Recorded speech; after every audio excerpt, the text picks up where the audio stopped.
sisters, friends, and foes alike. You're welcome to the Violence Space. It's a Saturday, unlike any other Saturday edition of the Violence Space. We just have to bring this back today. Thank you to every one of you that came out again one more time. God bless you guys. I call you guys the first responders.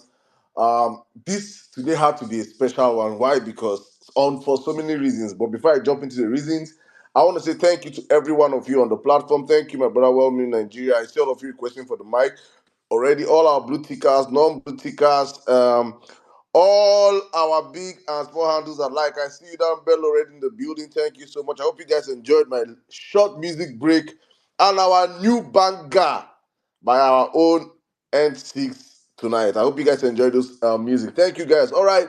As I always say on the platform, is the Violence Space. If it's your first time of joining us, probably you saw the flyer and you saw Jira on the flyer, and you were like, "Oh, where is it happening on this Saturday?" And you're here today. You are extremely welcome. If it's your second time, you know what you got the last time. That's why you're back here again. And if it's your third time, you're now a regular with this Violence family. And I say welcome to every single one of you listening to the sound of my voice right now, wherever you're listening to, wherever you're on the surface of the earth. All of you listening across multiple platforms on our Facebook channel, on our YouTube channel, on our Violence Space radio station. Thank you for joining us again. This is it will happen except something happens. We don't host spaces on Saturdays anymore. That was last year, but because of today's a special day and we had to host this space today on a Saturday. So before we see your guys' time, I say welcome one more time to the Violence Space. As I always say, when you walk into this church, to this mosque, to this shrine, to this atmosphere, to this temple of violence, it is important, it is sacrosanct, it is mandatory that you share the space, you like the space, or you retweet the space, but do something to let the whole world know that the number one space on X is back and we are up and running. And today is a special Saturday edition. So please, guys, take the next few seconds to share the space, to like the space, retweet the space. Let's get this space started. Today is a very special day. And there's a huge sacrifice is being made by this young man. I call him, for me, I say he's like currently, things switches up. He's currently the most the number one content creator in Nigeria, because for me, whatever you're doing, as long as it's making impact positively to the society, you are way ahead of any other person. Honestly speaking, that's just how I rate it. And when he kept watching his kids, kept seeing these guys, the hard work he's putting in, and unstoppable. He's always on trending issues, jumping on national issues, talking about them, bringing Bud Light, especially to a region that many of us that grew up in that region understand how much this kind of information is passing through right now needs to get there and across the whole country in general, because the message is not just for the north, it's actually for everybody. It cuts across the country, just and it breaks it down, subtitles it so that you can read it and take your own sub as it goes by. And it's been amazing, And I had to reach out to the young man, and he had to sacrifice today. Actually, he's in far away Asia, so he is operating in a time zone that is not like our time zone. He's like I think 1, 2, 3, 4, 5, like 6 hours ahead of us. So right now he's in the middle of his midnight. I was thinking of how can we what because for me, I have made myself available for violence spaces just Tuesdays and Thursdays. I can't go beyond that. I love my weekend. So this space is gonna be as short as possible, guys. If possible, just 1 hour seven or 2 hours seven, and we're back to our normal weekend. Please. I just have to make this out there. Just try to bring him up here, talk with him, understand, ask him questions, just converse with him, let him feel how the Violence Space family is. I told him, you guys are wonderful people. Let him come and see how wonderful we are as a people. Hopefully, he stays there as long as he can. And when he takes his exit, let's all understand that he is a family man with children and he's in the middle of the night. It's very, very important to understand this thing. But with that, I say welcome to the Violence Space. So please, guys, let's share the space while I go and probably send him the request, um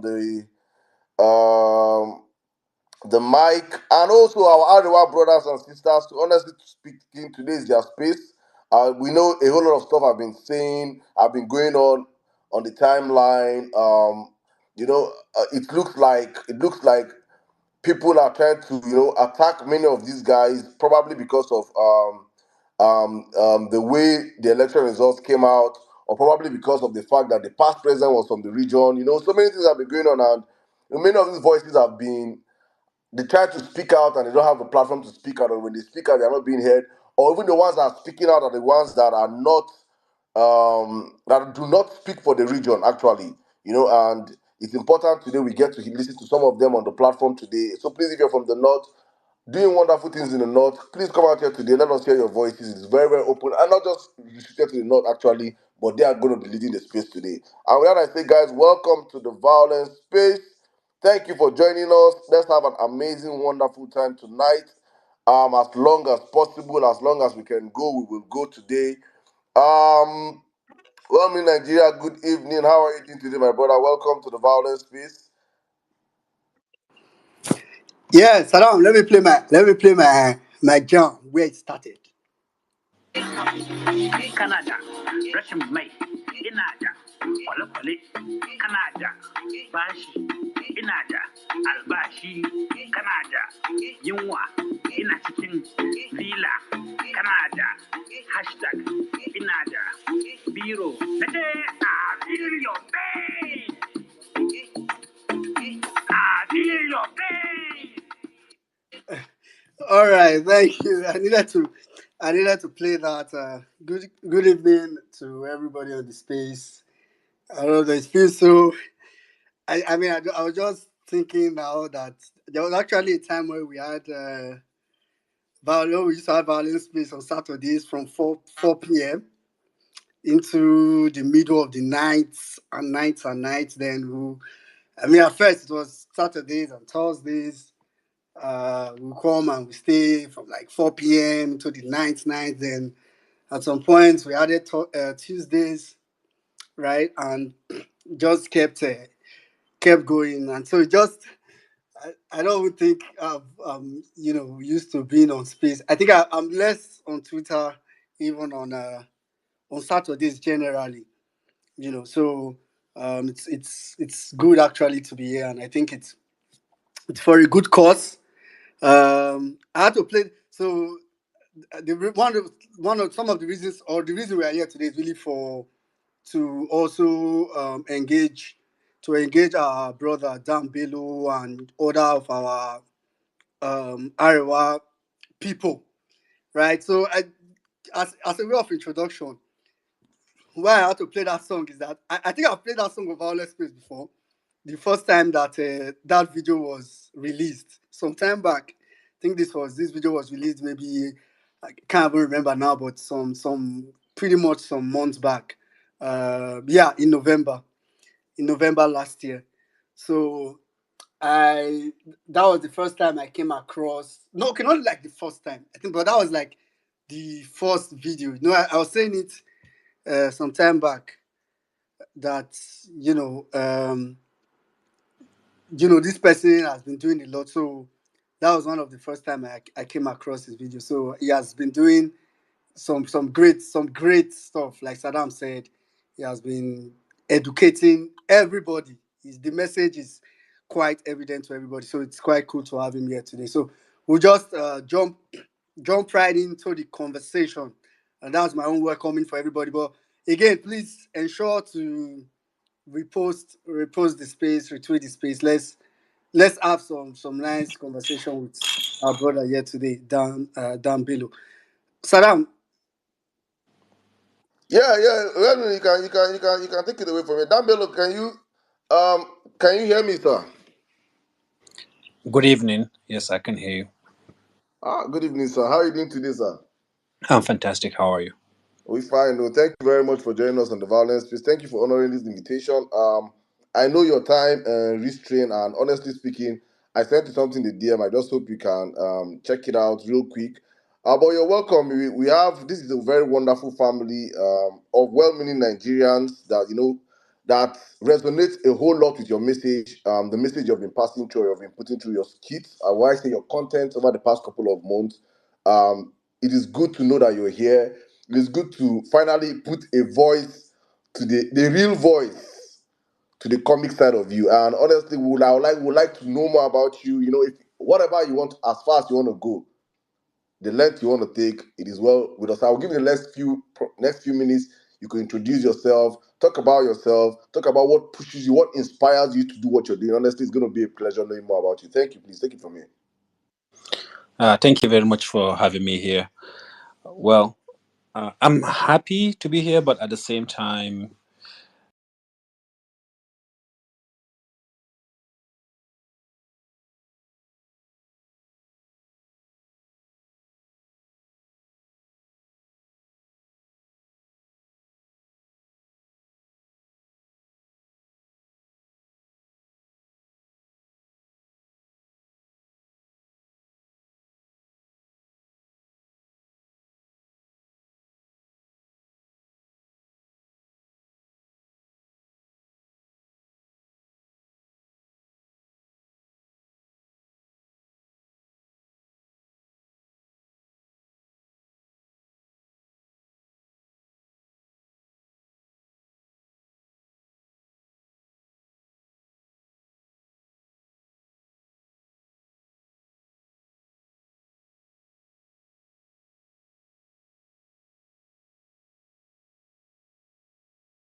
is very powerful.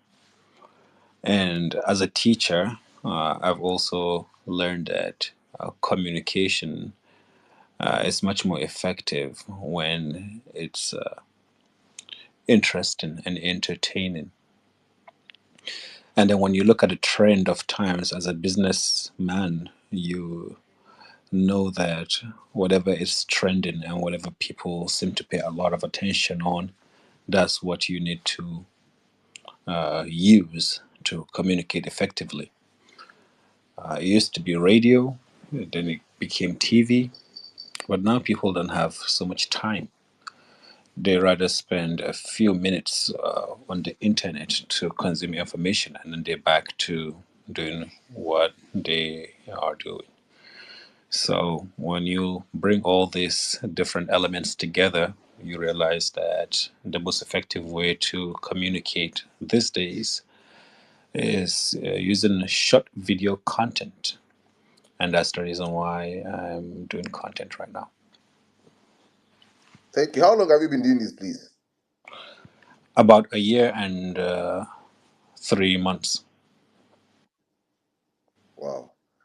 All right, thank you very much. I think I've asked a whole lot myself. I'm just going to bring in our co-host, well-meaning right now, and up here on the platform are so many well-meaning Nigerians from the northern extraction. We just try to help amplify our voices because there's this particular skit you made that I was thinking about, and you were how can I unite this country? I don't know if you can remember that particular skit. Yes, I do. Thank you. And at the end of the day, the politicians still did what they had to do, and made all of us were still fighting ourselves. So on this platform, we have tried to build this platform on the unification of Nigerians.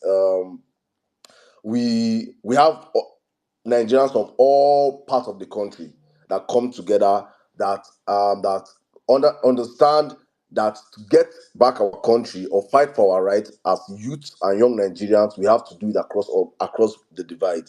So we have Nigerians from all walks, from all parts of the country up here on the speakers, and probably many of them might have questions for you or suggestions or contributions. I just hope that you can just take it as it comes. So I'm going to pass the mic right now to my co-host, Wellmin Nigeria and Malam Jabri. They can come in anytime. Wellmin, are you there? Please take it from here. Yeah, yeah. All right. Thank you very much, Saddam. Thank you. Welcome, Dambila. I'm sure if you, I know you get a lot of comments and a lot of engagement on your post a lot of the time. But I'm sure if you pay attention, sometimes you see I comment a lot on your post, and the punchline for me is always Jira, Jira, Jira. So welcome to Violence Space. So quickly, I know based on your time zone, I can almost tell that you probably don't you are pretty much not a space person. I can even tell from uh people that are space people, I kind of already know. I haven't noticed now that normally people that are space people usually they mute their microphone when they are not speaking then, and so on. So it's kind of different. I know it's not your kind of thing. So I'll just first try to introduce who we are first. So I'm sure I don't know. I'm sure you've heard of violence space directly or indirectly. That's kind of easy because people make reference to it either for good or bad. So this is violence space. Violence space is a platform that speaks truth to power, really, and it's based on facts and figures. Um, I won't paint it. The truth is that we are pretty much aligned with Peter Obi's vision for Nigeria. So violence space is pretty much an obedient centered body, and I'm saying this because I okay, I don't want to say I know, and it's one of the things I'm curious to know today from you, and which is also fine. So violence space is an obedient centered platform, but it's one platform that you know speaks truth to power with facts and figures. It's not pretty just all about trying to drag government or something. It's like similar to what you do, trying to educate people, but in another dimension. So that's what violence spaces are like Saddam had said. In this platform, we have like different. I mean, it's like a mini Nigeria. We have different people that come up to speak. We have our southwestern brothers, our southeasterners, our south, northwest, northeast, north central, or middle belt, like they call it. So we have everybody that come here to speak, and it's pretty much like a family, to be honest. So we almost know ourselves already. So that's what violence space is all about. So, but what I really want to ask you, I think the first question I'd ask you, but maybe you answer it in the process of your. Um, I already assume that you are not obedient, which is totally fine because I feel like you are the perfect example of what we have been trying to do. Some people see it and be like, "Oh, obedient! If you are not supporting Peter Obi, they don't."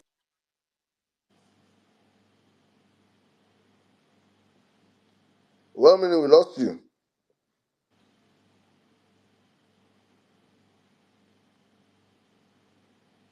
Or is it me? No, I think it's from him. Okay, okay, okay.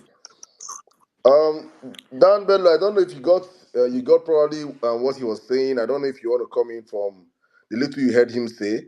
Um,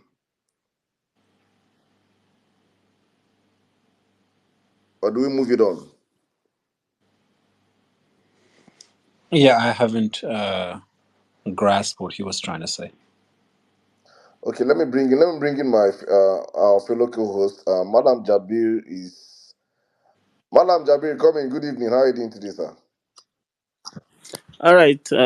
Thank you for having me. Good evening, everyone. Good evening, my elder brother, Dambello.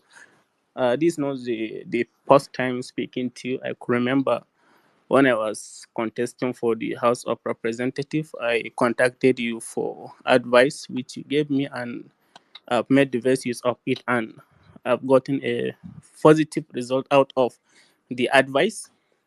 Thank you very much. I would like to use this opportunity to commend your effort for creating awareness, especially in the northern part of the country, which, truth to be told, that is where much of our problems comes from. I'm a northerner. I'm from the north, so I cannot deny the fact that majority of the people that are bringing problem in this country are actually from uh, this part of the country, which your contributions, your videos are actually bringing positive change, are actually changing the narrative. I must say that you are doing a great job. May Allah reward you abundantly for that. And the comment I want to make here is, please, you should try as much as you can to reach out to as many people as possible, especially on Facebook. Facebook is a platform that many Nigerians, almost, sorry for using this word, even illiterate are using Facebook. So Facebook is a platform that, even though you are functioning on Facebook, so you need to put more emphasis on Facebook, on TikTok, because most of uh, the people are there. Only few people are here on Twitter. So you are doing a great job, and we'll make sure that we also give our own quota of contribution towards spreading what you are doing. It is actually yielding a positive result beyond the expectation. Thank you for that, and may God bless you for that. Thank you. And I have some of our northern brothers here. There are some of them are requesting for the mic. They want to speak to you. So as time goes on, we'll bring some of them to the speakers section so that they will ask the questions they have for you. Thank you. All right, thank you very much, Madam Jerry. Thank you very much. I just want to push these guys, please. And if you're just joining us, it's the violence piece, and we have Dan Bello, the Jira Kuna. I think that's how they introduce people, like the Jira master himself, the number one content creator in the country is here. So please, guys, share the space, like the space, retweet the space. Let's get more people into the conversation. Well-meaning Nigeria, I think. Yeah. I My don't village, know what your network did you Jira. yeah, they tell you. My village people wanted to press, but they failed. Anyway, I'm sure you heard my part. I mean, the first part I just was just introducing violence piece and what we do. But I was just saying, I said my question really to you, because I feel like you are the perfect um you fit the perfect picture of what we kind of preach sometimes in the obedient movement.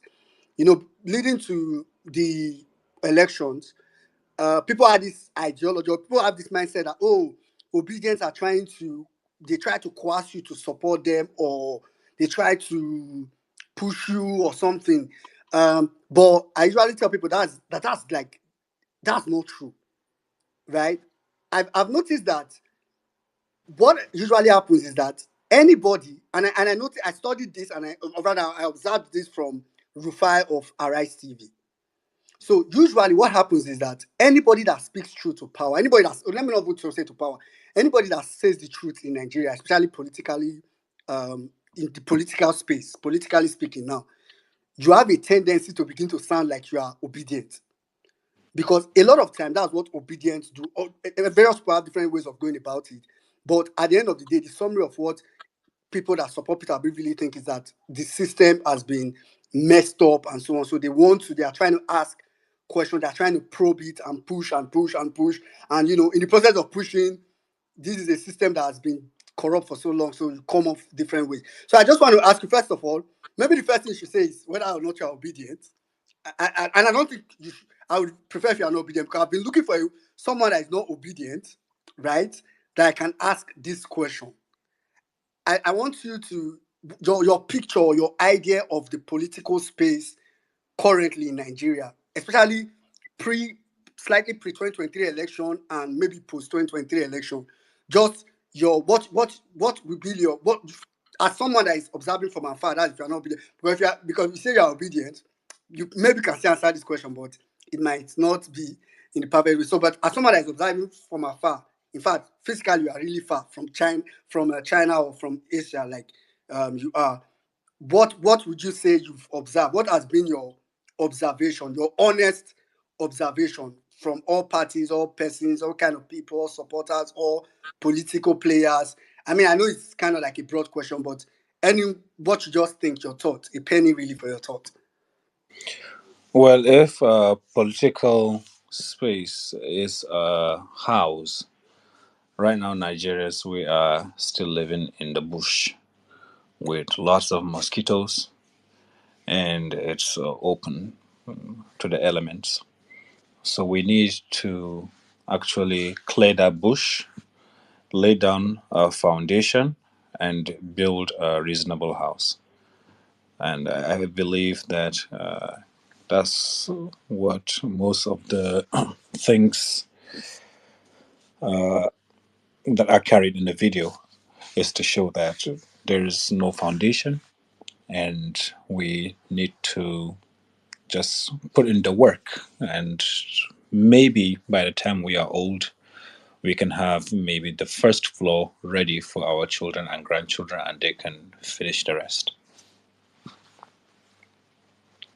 All right, I think that's like a brilliant summary. But I know within the course of the space, maybe from people's questions, we might be able to get some other deeper look into that. So I can see Abokina Geri. on the speaker section. So if you come to the speaker section, and I mean to other people now, it might be okay if you raise your hand, so I could probably know that you intend to speak. I can see Abukina Agiri, I can see Dr.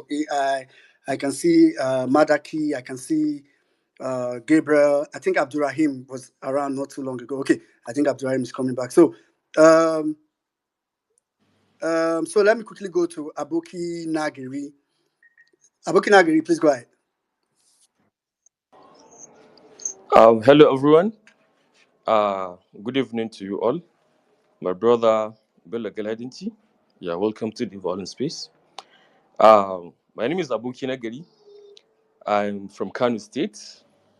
Uh, well, by extension, I might be a relation to Bello Galadinti because my father grew up in Galadinti, so we are brothers. Thank you very much for coming into this wonderful gathering of Nigerians that mean well to this country. Well, this is my first time engaging you directly. I have this question quickly because it's already time for Maghrib here in Nigeria. Um, Whenever you release a skit, maybe extending a certain message, you get a lot of negative comments, especially from the Northerners. How do you, manage all that comments and uh, there's a lot of accusations that Nambello always spread what is negative. Uh, he don't love his country because he didn't live there and so on and so forth. So please, what can you say about this? How do you manage all that? No, thank you very much. Well, if I don't love my country, maybe I shouldn't spend so much time and energy in discussing its problems. I should just enjoy my money here and live a very luxurious life. And secondly, well, negative comments and feedback, definitely that's what we need. When there's a problem, when someone has a problem, or we all have a problem, we shouldn't feel good about our problems. We should feel infuriated. No one likes getting 5 out of 10 in a test or 15 out of 100. And there's got to be some feeling. And what you need to feel is okay, I need to do better. I need to study more, or I need to improve, or I need to pay more attention in class so that I don't get those kind of scores. Somebody shouldn't tell me that I'm not a very good student. And I feel this is a very normal feeling when there's a problem in a country like Nigeria, a big, beautiful country with lots of intelligent people, but ran in a very, very terrible way. When we need to call out the problems and show the different ways that it can be done better, people should certainly feel unhappy. And if you don't feel happy, then definitely I'm not doing a good job. So how do I feel? I feel good, and I hope that I could see more negative comments in the future, which means we find more problems and people can rise up to the occasion and do something to solve these problems. Thank you. All right, thank you very much, Pedro. You say you hope you get more negative comments. It's that's actually that makes a lot of sense. All right, let me quickly switch the mic to Madaki. Okay, good evening, Saddam. Good evening, everybody. Dan Bello, good evening. Yes, I've listened to you and I've also seen some of your content, but I just have a little technical question to ask you, which is I believe you also have the same perspective that obedience, we are meaningful Nigerians that wants to see that Nigeria becomes something good that everybody will be happy with. Yes, my own question will be that with your content and with the negative replies you are getting from your followers, how can you be able to also push the narrative of obedience not being a one-sided organization? Let me put it this way: to our northern folks, because our northern folks strongly believe that obedience is an Igbo-based agenda, that we are only here to push the agenda of Peter Obi and Igbo people in the country. So how can you come in to be able to help push the narrative that obedience are actually meaningful Nigerians that wants to see the country move forward? Thank you. Action speaks louder than voice. I believe with more action, with more things that you do, I don't even have to say anything. My role is not to shed positive light on any party or any candidate or any government, but my job is to point out where people can make corrections, where government administrations can do better. There are a lot of people in Nigeria who can also, show and do PR for candidates and parties and any kind of organization. And I hope that they can see the positive things that the obedience are doing, and they can, tell Nigerians about them. Thank you. All right, thank you very much. Thank you very much, Dan Bill. I actually like you know, I think you answered part of the question I was trying to ask, because I think some people, and believe me, I understand this. The fact is, what you're doing is speaking truth to power, and uh, a lot of people, what the obedient movement does a lot of time is also that. So it, I understand where people almost would think that, oh, that's what you stand for. But they can't understand that you are not speaking for anybody. I've even seen some of your skits sometimes also, calls out weaknesses of either obedience or, even, even Peter Obi as a candidate, which is fine, especially because you do it a lot of the time constructively. So thank you very much. All right, let me. So I know we've not heard. Make it not be like saying so. Meanwhile, man and Jabri, feel free to jump in anytime. So may not be like saying only women, men voice today. Yeah. Let me just bring in Mommy Bolanle. Mommy Bolanle is one of our obedient from the southwest. She's not Mommy by name. She's Mommy by act. Mommy, be go ahead. Good uh, evening from my side. Welcome to Violence Space, Dambilo. I mean, I had engaged you last month in the DM, and you answered me. I mean, the question I was asking you at the time was what your thoughts were on Peter Obi and his brand of politics. And you said, I'm quoting you now, you said, I don't think he has enough results to show, but who has? The youthfulness and passion of his political base is definitely the right start for a new political movement in Nigeria. However, its ideology is not strong enough to avoid the cliche issues other political movements have in Nigeria. For example, attacking opposition groups online. They are the carbon copy of Kwankwaso movement. So my question really is, would like some clarification on being the carbon copy of the Kwankwa So movement, because obviously the BDF movement is much more diverse. As Wamina has just said, I'm from the Southwest, although based abroad. And it's like that. We have brothers and sisters who are from the north, both northeast, northwest, and north central. We have spread around the country. So I would kind of like to understand that the point exactly about the Kwankwaso movement and us being the carbon copy, if you may. Thank you. Well, I believe that there are a lot of people in this space who can also help me clarify this point about obedience being a carbon copy of the Conquasia ideology when it comes to cliche issues of interaction online. Is there anybody who wants to elaborate on that?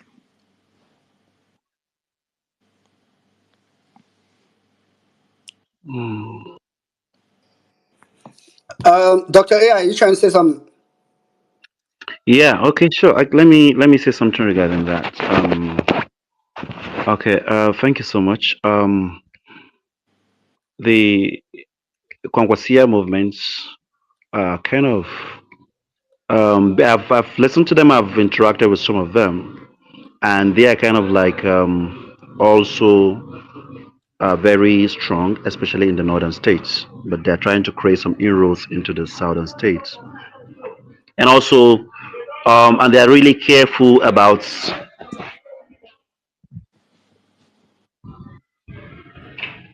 Okay, sorry. Okay, yeah. The Kwangwasia movement are kind of okay. We are looking at okay political. They are looking at okay. It's more of a political movement, and they focus on elections and all that. And what I also noticed is that they are not really kind of active on spaces or online because they are limited by even what they come out to say or discuss. Because I was like, okay, why are you guys not really coming out like okay, talk about the ills in the societies and everything?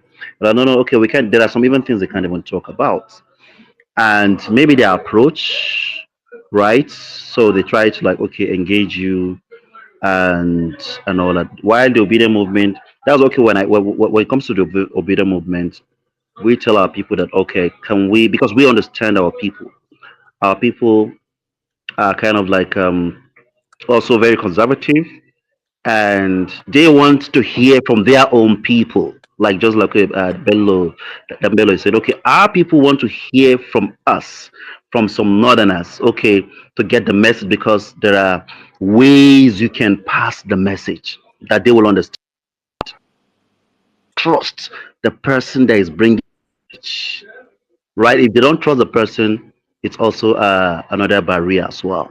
Thank you. All right, thank you, Dr. A. I don't know, Dambele, does that fit the picture you were trying to paint? I doubt.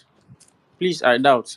I'm sorry to chip in. I doubt. Perhaps you are not a good follower of Dambelu. Basically, maybe Dambelu is trying to say when it comes to violence, the Congosia guys are very, very, very violent, and they basically don't have respect for anybody. They can just useless you at any point. So basically, maybe Dambelo is trying to relate such kind of way of doing things. The obedience can be very, very violent sometimes.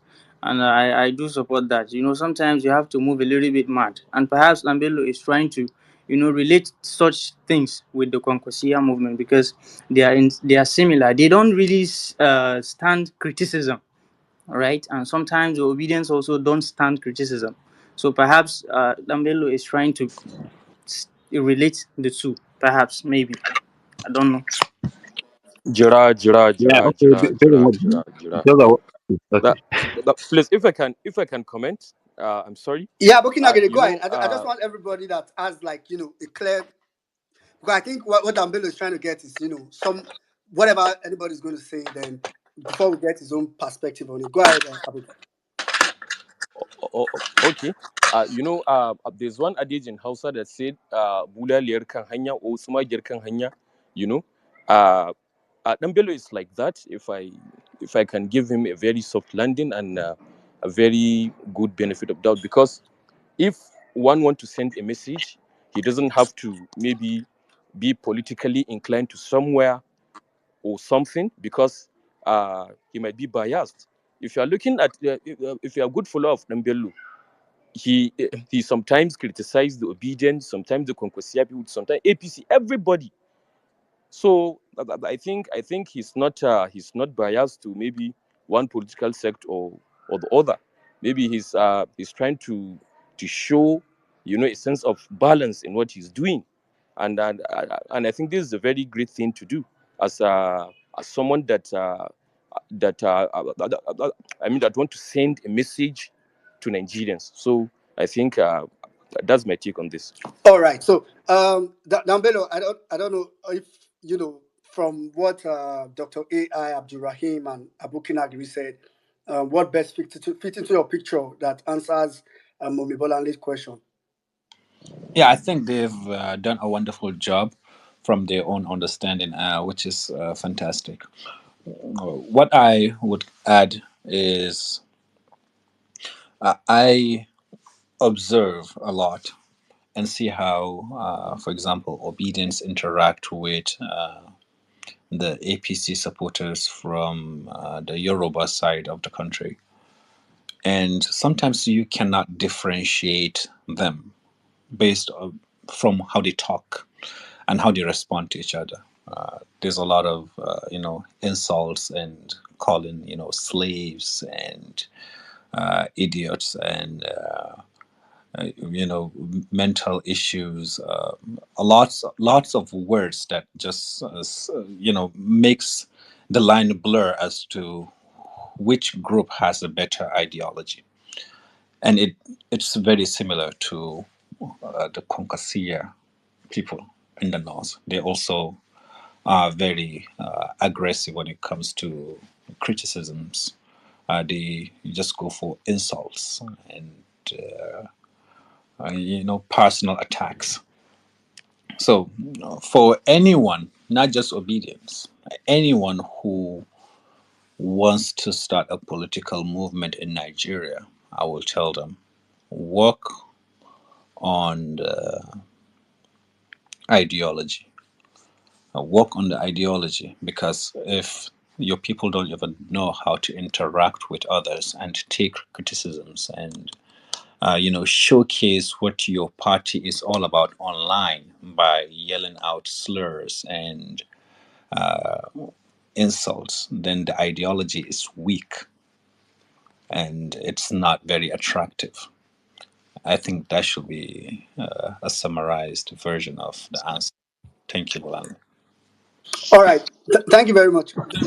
Malam, do you want to say something? Yes, yes. I just want to shed more light on what he said. You see, this is what I've been saying almost all the times. It is good to drag people. It is allowed, but what I'm always against is, most of our people, they lack emotional intelligence.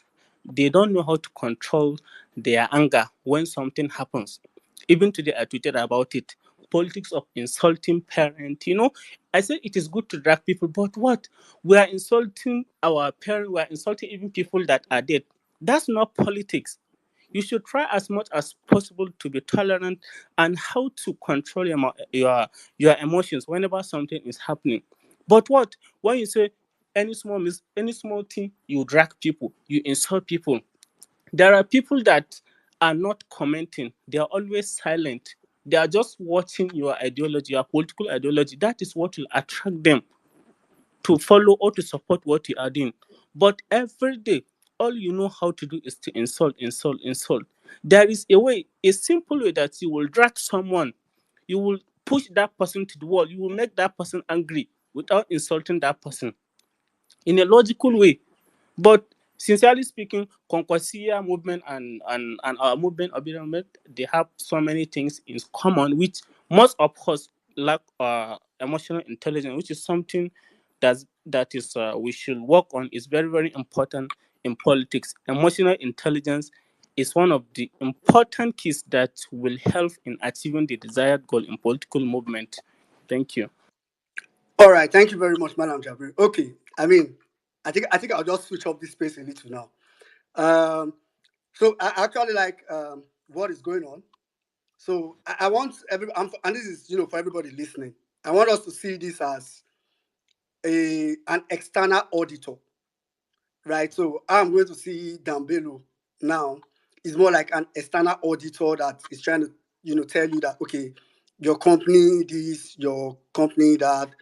And usually when there's an external auditor in your office, what normally will happen is they will tell you based on what they've studied, and it's left for you to also probably explain. And I'm talking about general. I'm not just talking about finance audit. It's left for you to also clarify, not even explain now, where things are going on. So Dambelo, you probably also permit me and probably a couple of people that would come up to clarify. So there's a difference between trying to clarify and the difference and playing defensive. Because I know people usually mistake cross that line. But before that, I'm going to correct a perspective, right? And that's the perspective of violence. I think one of the person that was speaking said the obedient movement is very violent. Um, I mean, you can say the obedient movement is harsh or is I don't know what you want to call it, but when is when it comes to violence, I would beg to differ because I know that the obedient movement, nobody till date, there's nobody that is dead. There's nobody that is lying in the grave that was killed by the obedient movement or by somebody associated with the obedient movement. So, but I also understand the perspective of what's happening online. So so you can say the obedient movement is aggressive, like someone just said to me now. You can say, okay, we are aggressive and all that, but it's important to clarify that the obedient movement is not violent. The obedient movement has never we as a matter of fact, we have people associated with the obedient movement that have been beaten, have been killed, but nothing happens to them. And one thing is that if you are from this is another thing. I think the way we operate in the south and the north is kind of different. Because I listened to Malam Jabri's comment. If you are from the south, you know that the south, when they want to go against each other, and I mean the general south, whether you buy Igbo, it's kind of like it's in the different kind of way. There's sometimes no point of honor. But I'm just going to ask you down below because to be honest, when people say we are Jubilee movement like Kwankwasia movement, I almost consider that a compliment to an extent. So I really want to ask. I don't know. I'm sure Dambilo, you followed pre-2015 election and probably followed what happened before 2015 election. I think that was like a turning point. I've heard David Dunde speak a lot of time, and that's a reference point for him. I personally, I don't think Obidem may have done quarter of what happened close to 2015 election. But one thing that 2015 election showed, and 2020 election also showed it, is that you almost cannot get power through being outrightly gentle. You almost cannot get power through an outright line of peace. And I say 2023 election because apparently Obedient movement was probably not that thing you are wishing us to be enough. That's why today a Kanu still has the person that they voted in power. But all over Nigeria, the person that we obviously know won the election is not in power. So that's why I consider it a compliment because I kind of wish we were that Kwankwaso-ish or Kwankwasia-ish. So, but I really want to ask you, do you really think, I mean, in all honesty, do you really think from what you're saying, there's a possibility that you play 100% gentle, just picking strictly on just 100% gentle and get power in Nigeria? Just your perspective on it. After which I'll come to Abdurrahim to really make his submission he wanted to make. Well, like I mentioned earlier, we are still in a bush, and for us to actually have something proper going on, we have to clear that bush. We have to get cement and blocks and wood and start a building. Right now, the political movements, the political parties are all not properly put together. In fact, from what we can see, this the type of democracy we have in Nigeria, the way that democracy is run, the result it has offered, I believe, if we all can agree, there's got to be some changes to it because it might not be the right fit for our people, the result it offers. And I'll give you an example. Abandoned projects. I met a Chinese man in the embassy here in Beijing, and he said, do you know one of the biggest problems in Nigeria that no one is talking about? I said, no. He said, abandoned projects. How many projects were started by one party, and then when another party takes over, they abandon them? Billions of dollars of worth of projects. So I think I all see things from the perspective of our political foundation has not been even set. So talking about what is right, what is wrong, how to fix it, how to change it, is basically talking about how to live better in the bush, which is not the right thing. I believe we should talk about how can we clear that bush and build a new house for Nigeria, our children and grandchildren. Thank you. Yeah, thank you very much. Thank you very much, Dambela. I kind of agree with you that we are still in the bush. And like, it reminds me of what Peter Obi said. It's like when the mad people have taken over the asylum, sometimes you may not you may not need to say, oh, gentleman, please come into your room. You may need to get to that point at some point. All right, Abdurrahim, please go ahead. All right, thank you very much, well-meaning Nigerian. Good evening, everyone. My older brother, Bello. Thank you very much for having the time to come here, and very happy hearing from you. So my submissions are very very few. I would like to say that what Dambello is doing is what we need in a very very large scale in Arewa, because what he's doing is creating awareness and educating the populace. Now, if you look at the way things are in Ariwa, I'm sorry to say this, I'm more passionate about seeing Ariwa's development than Nigeria, because I believe if Ariwa gets it right, the entire nation would definitely follow suit. Now, where the issues are centered on education and that awareness, right? For example, I am actually an advocate of restructuring. If the people of Ariwa are vast, they are aware of what restructuring is, they are knowledgeable about it. I mean, when I say restructuring, I want the power to come back to the center. Power should be, uh, the majority of the power should be with the states, such that it is very easy to create revolution in my state, very easy to topple the state governor and put in someone who can drive development of the state, such that my state can compete with another state in another region economically, politically, and even socially, whatever it is. So actually, Ambelo, I would like to also please request that you shed more light about, the governance and what clearing that bush really is, what the foundation should be. Please, this is just my humble request while you're doing your videos and all. So, and I would like to say I'm also an obedient. And regarding your questions, or should I say your concerns about obedient being a little bit violent or not, I'll just say you have to look at the people who are in power today. These are the people who can kill for power, people who can rig for power, people who can do whatever it takes for them to be in power, because they do not have wealth with an enterprise. They don't, they basically built themselves inside of this politics. As such, they are willing to go murder. So when you are dealing with this kind of people and you want to uproot them from the system, you want to clear them off from the system, you have to be willing to go murder, even murder than them, so you can get it right. So you can actually. So I'm 100% in support of. Sometimes you have to be very violent so you can.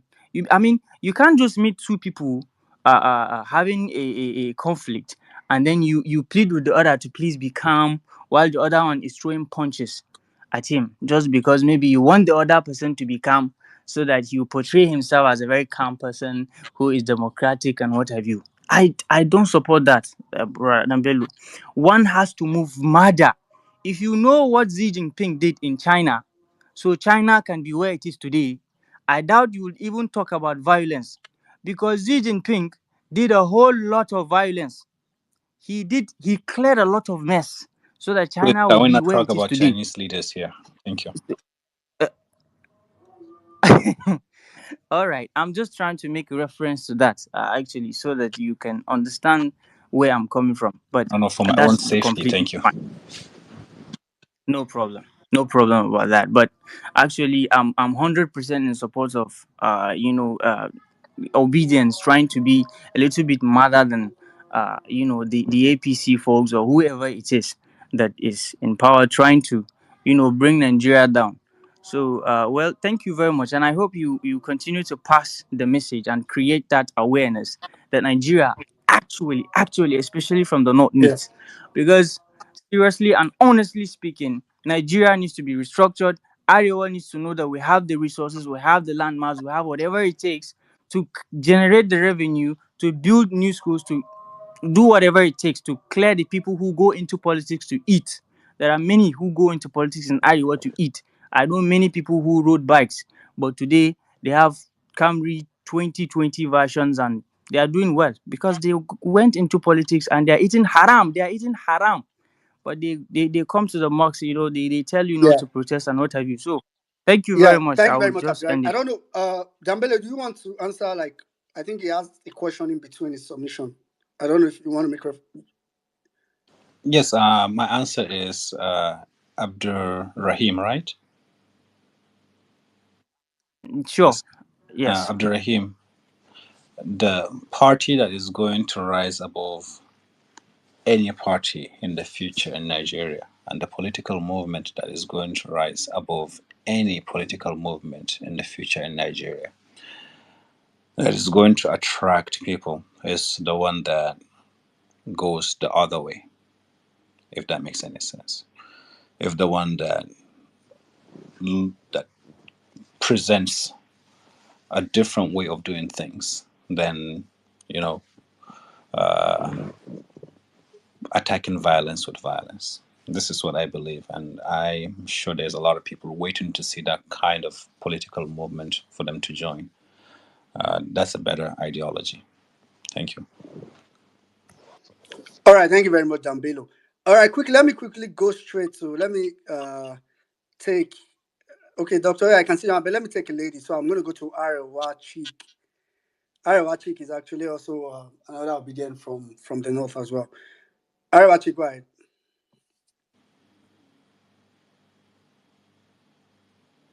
Okay, I know I caught you on fresh. So Arewa Cheek, are you there?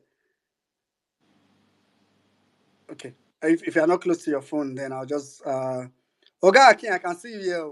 So I know you raised your hand at some point, so I don't but I'm gonna come to you. Let me just Okay. yeah, I'm gonna come to you. Let me just get some of the people that I'm here for some time. Dr. AI. Okay, thank you so much. Thank you so much for that. Dambelo Mongodi. So say, um, I looked at your profile and I also see that okay, you are a journalist, and at the heart of the journalism, professionalism, objectivity, and political correctness, and you have chosen not to be politically correct, but to tell your story the way it is, with all sense of professionalism and objectivity. And this is something that is really missing in some of the reportage from the north. So, what can you say? What would be your advice to the journalists who are putting professionalism and objectivity on one side and try to be politically correct? Is it for their safety or because of the the what they want to get? So what would be your advice? Thank you. Dr. AI, if you know the Nigerian police and the road safety, Nigerian teachers, the salary is not enough for them to survive, not enough for them to eat. In fact, for example, the road safety, they have to collect money from people just to buy fuel for the car, just to run the office. For many teachers, they have to use their own personal money to buy chalk in the classrooms. This hardship, this injustice is not only for those professions that I mentioned, but also for journalists. They are underpaid. They don't have any money. Let me put it this way. They are broke. You have to work in a big media house, a very big one, for you to actually make a normal salary. And when I say normal salary, that's 400,000 and above, and that's not a lot of people who have that opportunity. How can you be a proper journalist, being objective with almost no money in your pocket? The politicians and the leaders, knowing that you don't have any money, how can you stand on them? How can you expose what they are doing wrong? It is now a culture, not just a culture, it's almost normal. I've gone to Nigeria and went out with a few journalists to meet some politicians and office holders. And it's normal after an interview for them to give you something to put in your pocket. Now, when that same person does something not proper, how can you be objective on him while he's, you know, might be the source of your next dinner? So, like I said, that bush needs to be cleared and a foundation needs to be put so that in the future journalists actually can get properly paid. And when they know that they don't wait for their next meal from a politician who might be corrupt, then they can be professionals, they can be objective, they can be thorough, and they can do their jobs properly. Thank you. All right, thank you very much, Dan Bello. Let me quickly go to Akin. Akin, please go ahead. Yeah, thanks for the mic, Dambello. Pleasure. Big fan here. I love what you do with your storytelling, using satire to paint a very good picture of a lot of the rot we have to contend with.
Especially based on all the skits you have released so far. is more dominated by people of my like minds. Let me put it like that, in such a way that that's why it's so easy for us to resonate with your ideas, especially the obedient and the violent space. My question is there any effort? If I want to judge based on what article said, which personally I don't believe, his own belief is that majority of northerners are not on social medias. They are on all these. They are not conversant with it, which means the people that most likely may as much as benefit from your informations or the message you're trying to pass across may not really necessarily be getting the adequate or the benefit of what you are giving out. Which means, is there any way or any effort that probably that can be put in place to ensure that your information is passed across even to the grassroots? Because obviously, what you are trying to do is to sensitize, to clear the bush, to change people's mindsets, to make people understand the power they have as a citizen. And these people are people that are domiciled in most of the villages in Adeja, in Gisawa, in all those remote areas in Kano. So that's my first question. The second question is, which is the last one, is you have been mentioning ideology, the ideology of a particular group, the ideology. Can you please expatiate? What do you really, based on your own exposure and your understanding, what do you mean about the ideology? It's not about this. What kind of ideology do you think can resonate with the mindset of Nigerians? Thank you. Thank you very much, Dr. Olu. Your first question. Well, I've been on the social media for more than a year. So, and there are almost 600 videos. So I believe that it will be impossible for you to watch all of those or to check the comment section. But if you move back, you will see lots and lots of people from northern Nigeria. I think they've commented a lot, and now they just watch and try to pick out the messages. Recently, yes, there is a bump in followership from other parts of the country, but it wouldn't be possible to have the support and to have the momentum to get new followers from English speaking side of the country if it wasn't for the Hausa speaking followers and fans. So they have to watch and comment consistently for the content, the algorithm to push it to the English speaking side. So definitely they are there and they are still watching, and it's effective. Maybe you don't see them as much now, but I believe that they are still hanging around. Just wait until something touches them in a different way, and you will see them pop out of the hiding places. Yes, the messages are getting there. I could understand. You want people from Hadejia, from the grassroots, to watch the videos, but for anyone who cannot be on social media to watch, I think it will be difficult for them to digest the information unless it's very straightforward. However, information and knowledge moves in a ripple kind of way, and it does so in a magical way you cannot imagine, you cannot fathom. Just you knowing one or two things from a video, you will probably share or you will tell a friend, and that friend will probably tell his security guy, or he will tell a driver, or he will tell the guy who the Okada man, and that Okada man maybe might change just from listening to that, or their perception might change, and then that will help them see the world in a different way. So the fact that the content is still getting views from people right now, the knowledge is going to the grassroots in one way or another. It might not be direct, but it shouldn't be direct. It can be in all different kind of ways. It's just like money moving in an economy. If there is a small factory or a company in your neighborhood, and then all of a sudden people in the neighborhood make more money, it doesn't mean everyone gets money directly from that company, but maybe the people who work there will come out and will buy something from the shop. Another shopkeeper makes more money and makes more profit, and now he'll buy more akara from the mere akara. And now mere akara can make more, a few hundreds more, and now she can, fix her house. And now the bricklayer or the plumber in the city or within that neighborhood will have more business. So there's a ripple kind of way that knowledge and information moves. And uh, I'm happy that this is happening, and I really hope that more people just like me will come out, be consistent, and continue to change and educate our people, because we have a bright future in front of us. That's for the first question. And for the second question, ideology is basically the foundation of a political party. The foundation when it comes to thinking, how you think, and the guiding principles in how you do everything. um, Policies, how you attack education, policy on security, policy on interaction with other people. It's like a culture, but for the political party.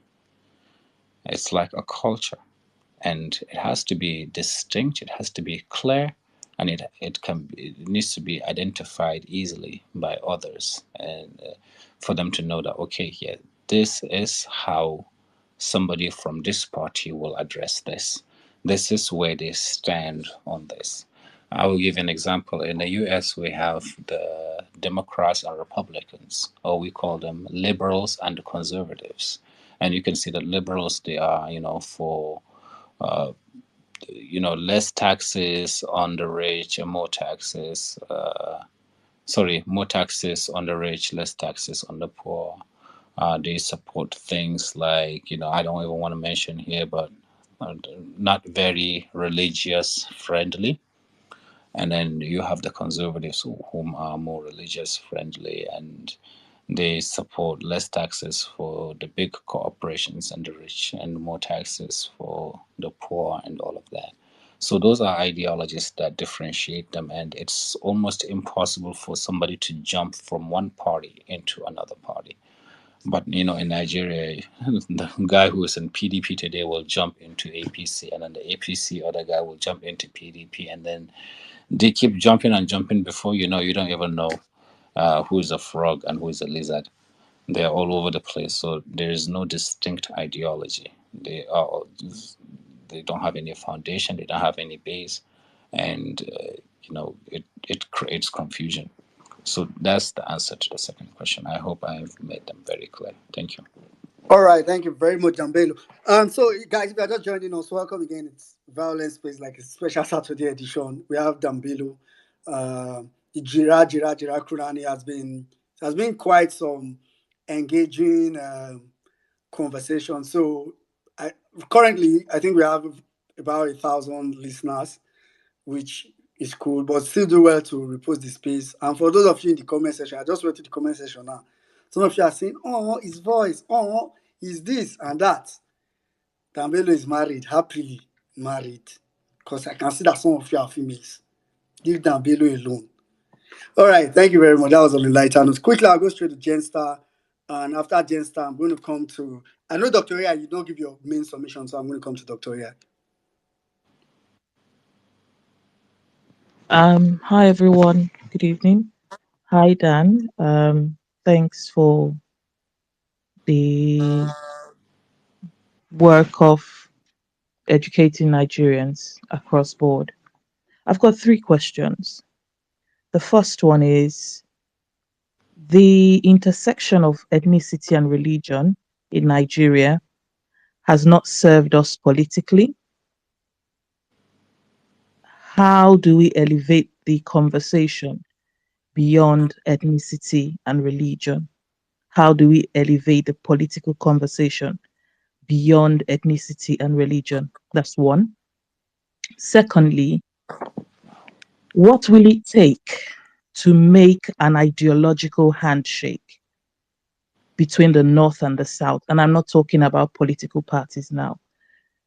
Most people from the North have talked about how the North is distinctively different from the South. Our ideologies, our cultures are different. How do we make an ideological handshake between the North and the South? Not to change anybody, but sufficient enough to get the sort of governance and the dividends of democracy. And then the third and the last is, what is it about the Southeast, the Igbo man, that the educated middle class in northern Nigeria are worried about? That they would rather have a demon in office than someone who someone from the Southeast who has a clean record. And I say this as someone that's not Igbo, that's not Hausa, that's not Yoruba. I'll just quickly re-summarize my questions. One, No, you don't have to. I have them all. you don't have to. Okay, thank you. Um, Thank you so much for your thoughtful questions. I have answers to two questions. The last one I do not have the answer yet, but thank you for asking that. I will do a little bit more research so I can have a much better perspective as to those reasons. Because honestly speaking, I really don't know. For the first question, ethnicity and religion, I'll tell you something, Jennifer. It's because we don't have money. That's why we are looking at each other's ethnicity and religion. See if there's money in your pocket. You will not look at that. I'm here in China right now. Me and my wife, we go out every day to all kinds of restaurants and places. She dresses 100% Hausa. You have to see her. Nobody ever looks at us. Nobody questions us. Nobody gives us a look or anything. We go into all the places the elite Chinese people will go because everyone has money, everyone has food, everyone has a place to sleep. There is justice. You don't have to worry about this person is here taking something away from me, or this person is the reason why I have this much problem. So when we come together and lay down a foundation and build our country from the scratch, and we all can make a living, we all can feed our families, can buy those shoes that we want, can have a job, change jobs, get a new job, or move from one city to another, travel to meet our friends easily, and come back, we still have change in our pocket. I would not bother or even think of what your religion is or what your ethnicity is.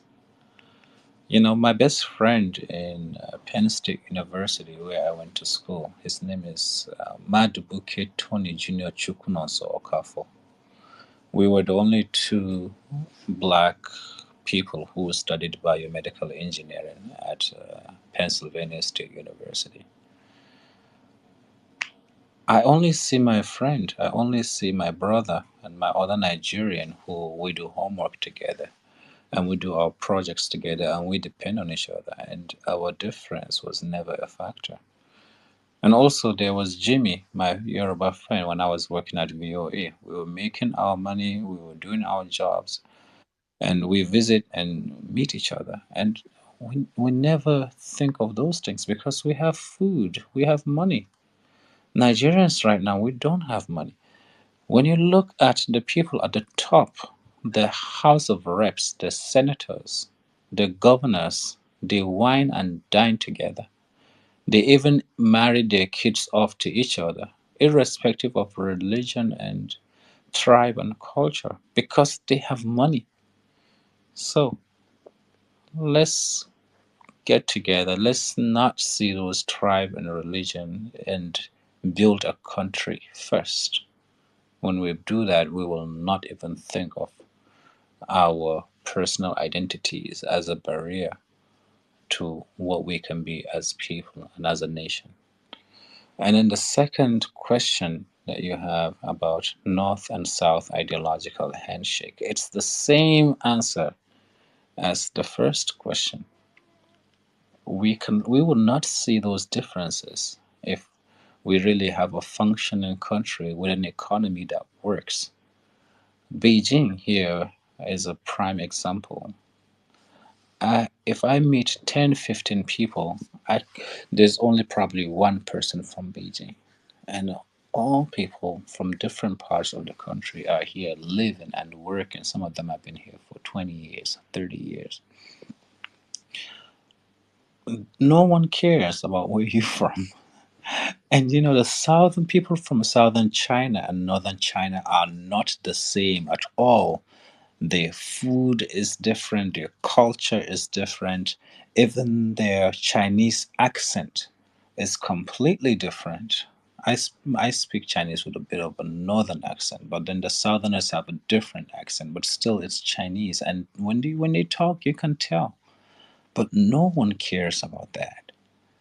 We all care about our job, what we're doing, and if we have to work together or if we're doing business together, making money, having a good life, eating what we want to eat, and living comfortably. So that north and south divide is a creation, artificial creation, by people who really understand the concept of divide and conquer. And we have to fight that because it's been imposed on us and used as a weapon to pit us against each other so that they can run with all the money. We need to defeat that.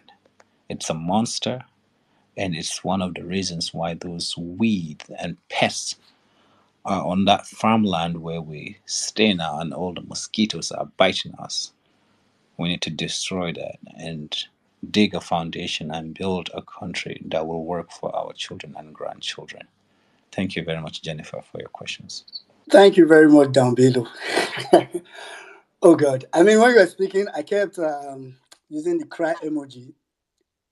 Don't mean to say this, but you know, you actually will use some of the kind of words that Peter Abu, most of us support, use a lot of the time. Needing the need to destroy the structure of criminality. But just to back up what you said, your answer was quite simple. It's because we don't have money. I just remember that one of the person that cried the most during Abatui Go's burial was Dangote, and those are people from two different parts of the country. Um, they have money, so their problem is not where they are from.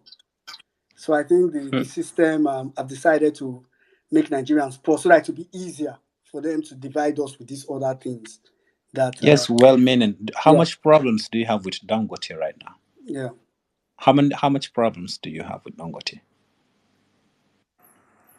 You mean Not much. me personally? Yes. I don't. Yeah. When you see Dangote, you don't see someone that makes you angry. You see someone as you see a successful person, right? Yeah, yeah. Exactly. Exactly. Mm. Totally, totally. Gaskiya poverty is bastard. You see, just last 2 months, Emi Sanusi's daughter got married to one Yoruba guy. But poor people are here fighting each other every day. Even today, when I went to the farm, when I was coming back, I saw some people fighting, on the road side. All the first thing that came to my mind was sky poverty in a bastard. It is all poverty that caused all this nonsense. When you go to Abuja, you sometimes you don't even recognize who is Muslim, who is Christian, who is pagan. When you go to places like Transcorp Hilton or other big places in Abuja, you will see people just mingling as human beings, adding value to each other. But once you leave Abuja, you come back to this poverty state. You cannot pass pipe junction without seeing people beating each other, fighting. Kai, gaskiya there is a problem. Allah ya kyauta. Yeah, we really need to destroy. We really need to destroy this bush. So that Dambelo, I'm sure you can understand that after that, your kind of answer. Now that answer, they make people up there say, "What is going on in this country?" It's really, really, it can be really annoying what the political class is doing to us. To be honest. All right, quickly, Doctor. Yeah, go ahead. Okay, thank you so much. Thank you very much. Thank you so much, Adam Bello Mongo de Society.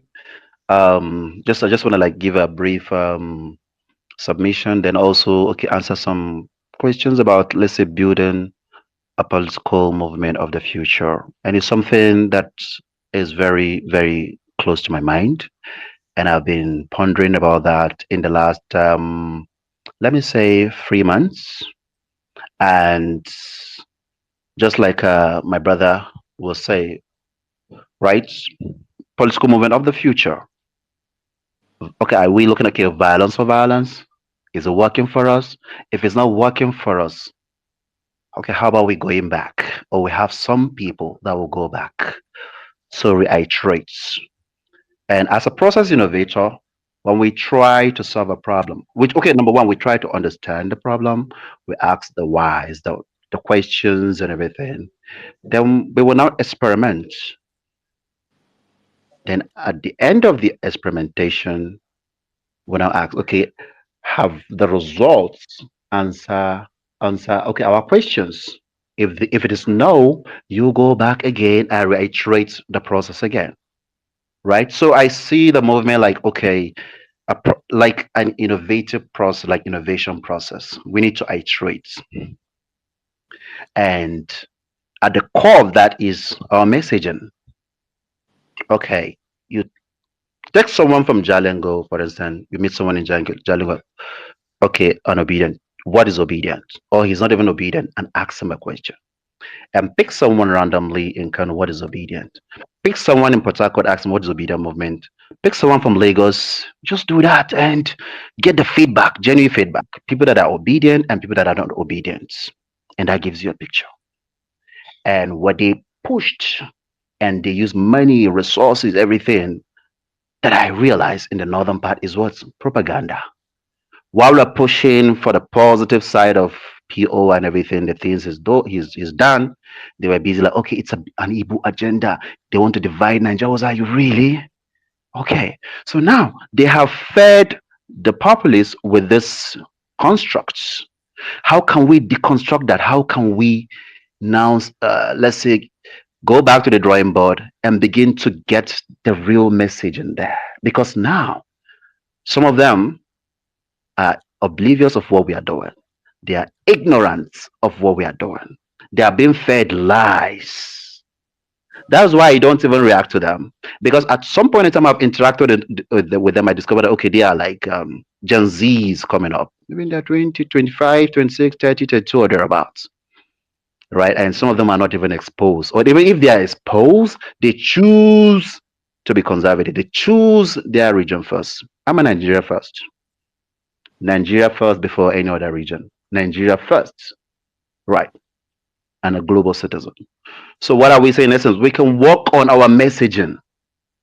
And at the core of that message is what? Information. You send out an information. And how the information will be processed will be different. It could lead to, let's say, a positive, it could be a positive, it could lead to creating a positive, it could lead to creating a lot of perceptions. And the perception can be in our favor or against us, because what we tell ourselves every now and then can shape our perception, and the perception can get into like narrative, the narrative our reality, right? So what I do essentially is when I interact with them, I discover that, oh, they try to gaslight me. I'll just laugh. Oh, Dr. AI is this, that, he's in the obedient movement, to be giving money. I'll just go and put laughing emoji. I laugh. I don't react. They want me to react because they built a construct that we are not tolerant, right? Then I have to tell them that, look, you guys I have to beat you guys at your own game. I'll just laugh. I go to their spaces, this, I'll just laugh, right? Because I know that some of them are doing it intentionally, some of them Yeah, are paid to do that, right? yeah, So we look at all of us cannot be doing that, but we should have some people that will be doing it. Like, you understand? Let's go back, right? Right? Because I look at my principal and I look at the way he does his thing, and I learn from it. Right? You insult him, okay, okay. You are the kind of, you understand the way he will respond, and I learn. Like, and I know some people don't really have that thick skin. That I understand. So you can choose to do it back to back to back, which is awesome. Just like I was saying something about the Kwankwasia and Abdurrahman just chipping in. You understand? Like, he is speaking from the reality, from the people he has interacted with. Those that I've interacted with, we have, you understand, I didn't really see them like attacking me, right? So he has his own view and other people as well. So yeah. you can see. That's what I'm talking about. So Mm-hmm. now, if we understand these nuances, that will really help us. Okay. Thank you so much. That's just a little I want to add. All right, thank you very much, Dr. AI. Quickly, I want to read somebody's comment from the comment section. I mean, so we don't ignore our comment section totally. And someone, this person actually tagged me directly, so I'm going to just read it. Say, please, I think we should set the record straight. We are obedient, not necessarily LP members. I believe the obedient movement has foundational ideologies, and she goes ahead to list them. Consumption to production, one, and wealth with enterprise, comma, etc. I'd like us to keep this record straight. Thank you. And that was from Miss Busola Ade. Thank you, Miss Busola Ade. I think that your record, your straight record, was needed to be set straight. So, thank you very much. Okay, quickly, I'm going to go to Abdurrahim. I can see you. I'll try to come back to you later. I'm going to go straight to AA. A is another. He doesn't like barrister, so I just went to AA. It's another very intelligent mind as well. So, AA, please go ahead. Yeah, hello. Good evening, everyone. Dan Bello, good evening. I want to first of all start by thanking you for coming to speak to us today and speak to Nigerians, but also to thank you about what you have been doing. In fact, several times that I have watched your content, I I didn't know what to say. I was just speechless. All I just said about 3 or 4 times was, "This guy is a genius." I think, and I say it with every sense of modesty, not patronizing you, the way you are able to develop, ideas, tell a story, condense it into maybe 1 minute, create characters, and just the way you communicate, you are just a genius. Let's just and thank you. And then even listening to you now, I'm even more enthralled. So I just want to thank you for what you're doing. But I think I have a question, and my question is the fact that I've listened to what you have said now, and I've watched the skits or the contents that you've produced. It seems to me you speak to Nigerians generally, but you target more the North. Because one, your contents are in Hausa, but looking at them, it seems that you're focusing your message on telling a story about the northern elite, who, in my view, I consider, and with every sense of respect, because we are doing some kind of diagnosis, I consider the northern elite as one elite, a set of people who have actually not done what is expected of them. It's generally in Nigeria, but I think it's more there. So when I watch your comment, it looks like you're targeting, not trying to tell a story about northern elites or trying to convince them. So the question I think I'm asking is, what is actually the main focus of your message? What do you think is best in terms of creating a, a, a change in idea? Are you focusing on the people to see the elite differently, or do you want the elite to change the way that they lead and and inspire the masses in the north? I really would want to understand, what do you think, what's the object, the main purpose of your message, or what you think is the best in terms of creating that ideological shift. That is one.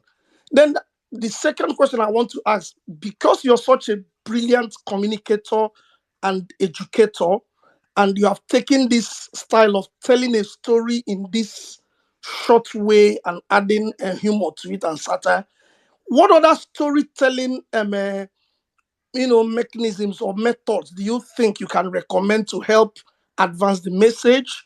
For example, things like exchange program between northern youths and southern youths, maybe things like debates, things like essay competition, things like even sitting in the same hall and having discussion or frank discussions.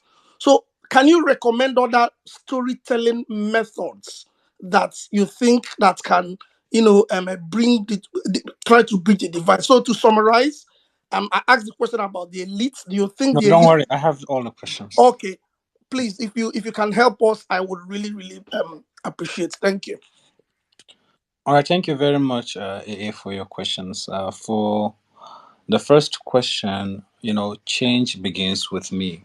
if we want to see any change, we need not to step on our hill and look at others' hill.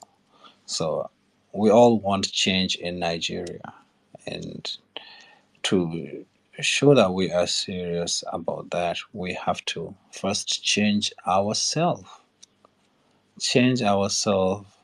from the individual point of view, and then also change ourselves from your own house, your own family, and then from your own city, and from your own state.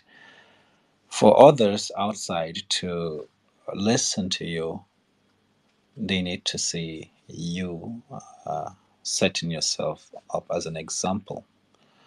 For our students here that I teach, we have to be role models to them. So, how do we dress? What we eat? How we talk to each other? How we carry ourselves?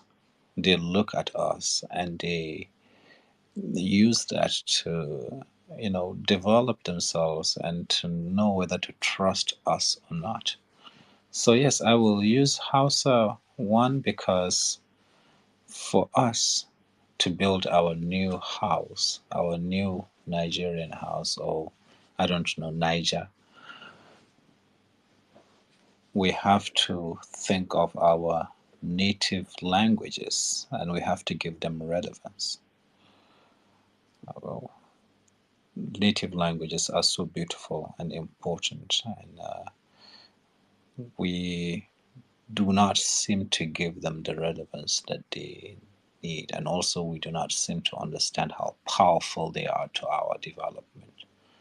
So I will use Hausa, and I hope that we will also get content in Igbo and Yoruba and Ijo and Efik and Tiv and Kanuri and all the native languages in Nigeria. So that's the reason. It's for everybody, the content, both for the leaders and the followers. For the followers to learn, for the leaders to know that, okay, the jig is up. The people are now learning what they are doing, are now understanding what they are doing. If before you think sharing palliatives and, organizing mass weddings is something that you can use to increase your self appeal or the appeal for a political party. Now you would see that people are getting to know what sense wiseness you are trying to do. So that's the for the first question. For the second question, I'm not a specialist when it comes to, let's see, what other storytelling methods. The one issue is I don't live in Nigeria. I haven't lived in Nigeria for almost 15 to 17, I think 17 years. So to bridge that divide, we just need to build a new house to know who our common enemy is. Why are we the way we are today? And how we can be better, how we can move our country forward is by building a new country, by clearing that bush and building a new country. When we do that, we do not need to focus about building bridges between north and south, east and west. Let's sit down and talk. Let's sit down and do this and do that. That's all putting bandage on the fracture. We need to break that fracture. We need it to be fixed properly so that the limb can function well. Right now it's bloody. We just put bandage and all kind of medicines on it, and then those are just short-term solutions. We need long-term solutions, not for our benefit, but for the benefit of our children and grandchildren. Thank you, A, for your questions. All right, thank you very much, Dambelo. And I like the way you put that. I was just going to say, because of you, I don't think politicians in the north are going to share use spaghetti anymore. Because I feel like you've made a mess of spaghetti. In fact, spaghetti producers should come and they need to come and meet you But it's because not just the North. I saw a video of a yeah, Yoruba politician also sharing the same spaghetti. They are yeah. in line, the women, and he was giving them. So it's not just the North. So And also, one thing I really want to add yeah. is we see a lot of our problems from the point of the federal government.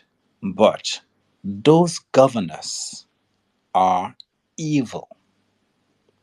A lot of them are evil or incompetent or cunning or tricky or divisive. Lots of governors are very incompetent. And all of you, please put that in your minds. They are also major causes of problems in our country. We don't seem to pay a lot of attention to them. Hmm. But please, today, put you I want you all to elevate how you see them. I've done a lot of investigation, and that they rely on people to blame the national government, the federation, the presidency for issues that they actually are responsible for. Thank you. Yeah, that's very true. That's very very true. All right, quickly, let me take AY. After AY, I'll come to Gabriel. I know you're going back and forth. Then Shaidu, I see you. Then let's just try to take as much as we can take now. Thank you very much. It's quite a And long please let's day. try to make it brief so we can take a lot of Of people. course, I will be brief. I will try my best to go straight to the point. Thank you, well-meaning Augusta Daman Jabir. Thank you guys for keeping the space going. For me, I just want to talk about the idea of obedience being in some kind of way that Lambelo thought of them, as well as comparing them to Concoso movement.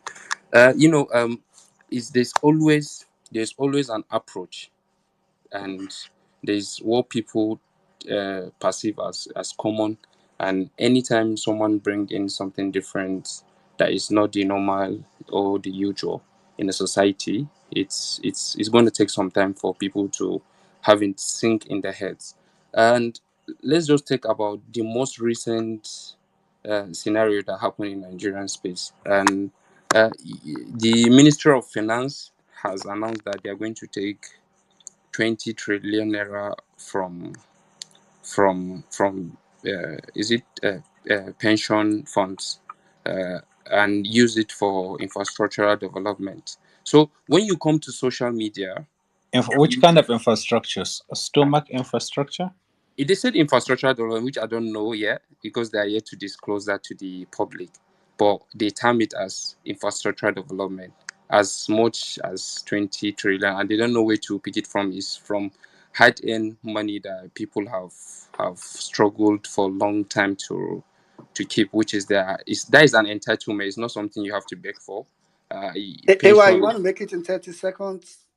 Apologies, I haven't even asked him the question. So I just want to tell you, if when you come to social media spaces, you'll find that most Nigerians are much reluctant about that. But the few, not I won't say all, like, but most people talking about it, you find that are obedient. Those are the people you find talking about such things, bordering the Nigerian populace, mostly crying and timeline, pouring out their minds and everything.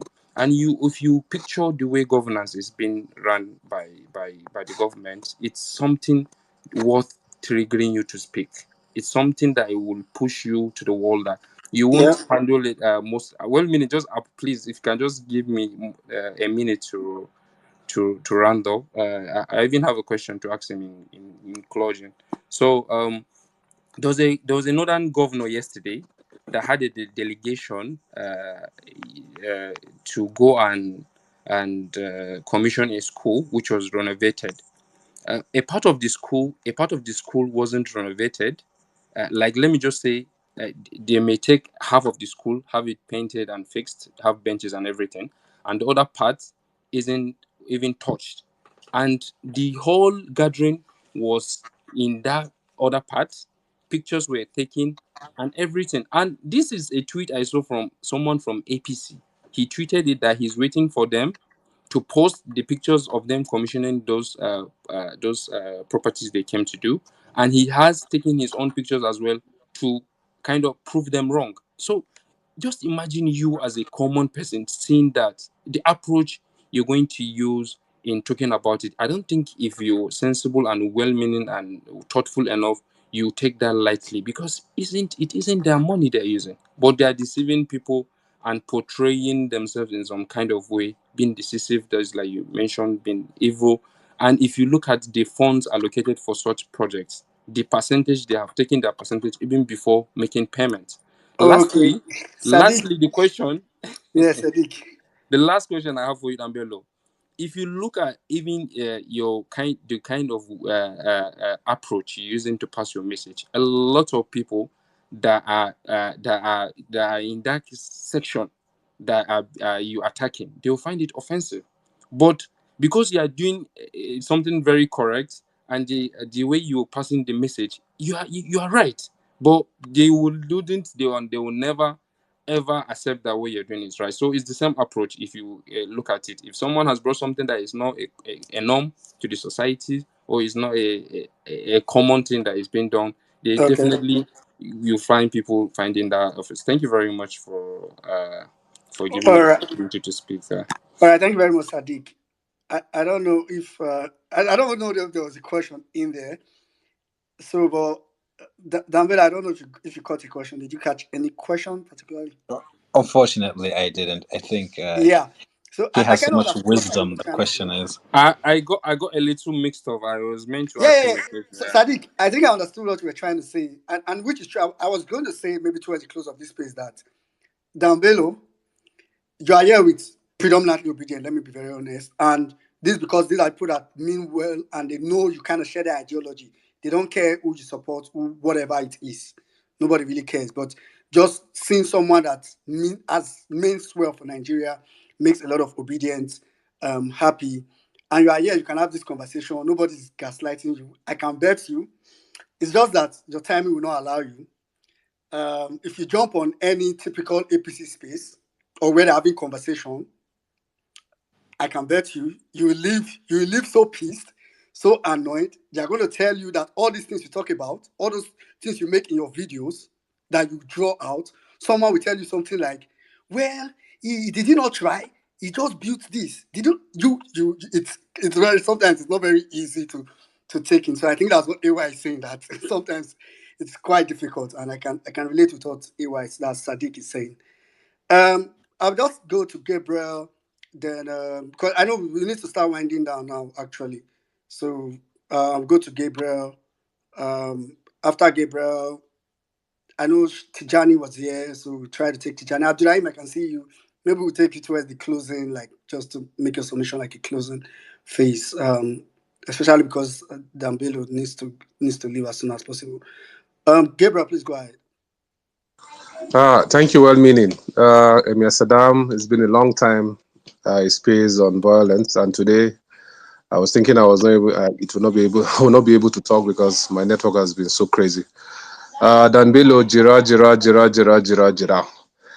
It's nice meeting you, and I actually caught your attention some time ago when you did a video about water situation in Kano, if I'm right, where you were asking questions, and one of those questions was like, okay, if you were to give, if they were to be given an opportunity to choose whether they would choose between Buhari and water, and I could see some of the people responding and say, oh, no, no, no, no, no. Some were saying, water, and some were saying, somehow they were not making up their mind. So I have these questions burning, like, they actually most of the problems we have now, the genesis started from 2015 when Buhari came to power.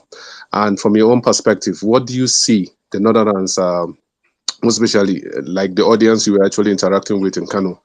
Because I know Buhari was like a cult leader or so, but back then prior to 2015, and then as such after 8 years, I'm sure many would have been disappointed with this thing.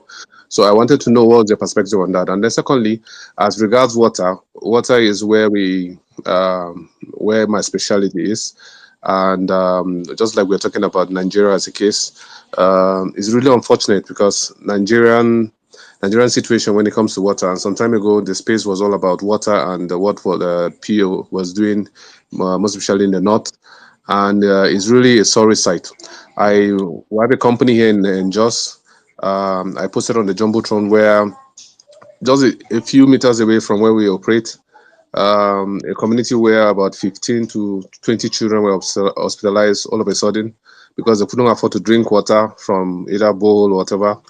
They were taking water from well, and somehow that well was contaminated, and two children died as a result of that incident.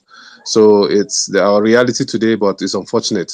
Actually, many deaths are actually needless. Many deaths are avoidable, but then this is Nigeria. Thank you. So, what's your take on the perspective of how people see Buhari prior to 2015 and now, and relating it to the video I saw you doing with the people of Kano in regards to water? Thank you. Thank you so much for the questions. The first, when young people were going crazy about Buhari a while back, there were some older people who came out and said, you guys are crazy. We remember Buhari's time when he was a military president, and we know what kind of person he is. We don't know what euphoria you're having to really be crazy and supportive of this guy, because we know what he can do. I believe the young people of this time, a lot of the people, not just in northern Nigeria, but the people who voted for Buhari, right now will talk just like those older people. And they will talk based on wisdom, not based on imagination, based on experience, not based on perception. They've experienced Buhari and they are still experiencing Buhari, but this one is, let's say, Buhari Pro Max Plus. I believe people have learned a lot, and hopefully in the future they don't make the same kinds of mistakes they've made, and also the leaders would not make the similar mistakes as Buhari made.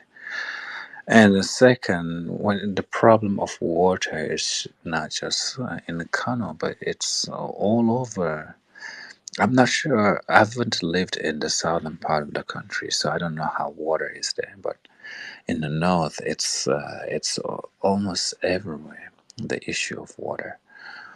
Uh, there's so many issues that I don't even know where to start, because almost every state has its own problem.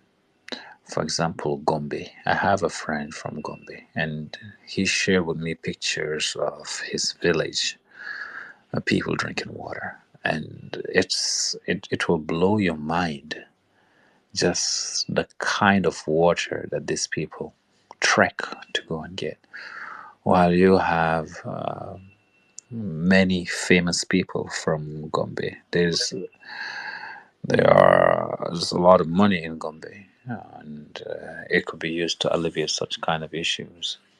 So the main point here is we do have governors that really do not pay attention to some of the most fundamental welfare of the common citizens. And that's why it's not a APC problem or a PDP problem or a LP problem or an NNPC problem. It's the kind of leadership system that we have in Nigeria that has a problem.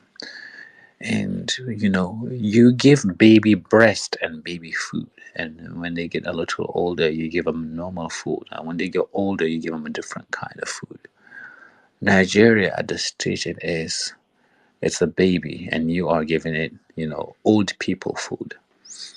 Something has to be done to fix this problem from the foundation, and it all starts with clearing that bush and putting down a new foundation to build a country that we can identify with and we can tell that this is our own home and this is a place where we can live in. Thank you very much. All right, thank you very much, Bello. All right, quickly, I'll just go straight to Tijani. Tijani, please go ahead, and I'll come to like Doge. Tijani, Tijani, are you there? Should I do Tijani? Okay, I don't think you're there. Like Doge, are you there? Or Lidoge, I Yes, don't know. I'm Sorry, right go ahead. here. Yes, it's good to be here at a time like this. I just jumped into this space after a very long while. I've been out of space. So I want to thank all the handlers of our DRS violence space and for still bringing people who are still on course to actualize the big dream of Nigeria. So, Dan Bello, all due respect, thank you for making time to be here.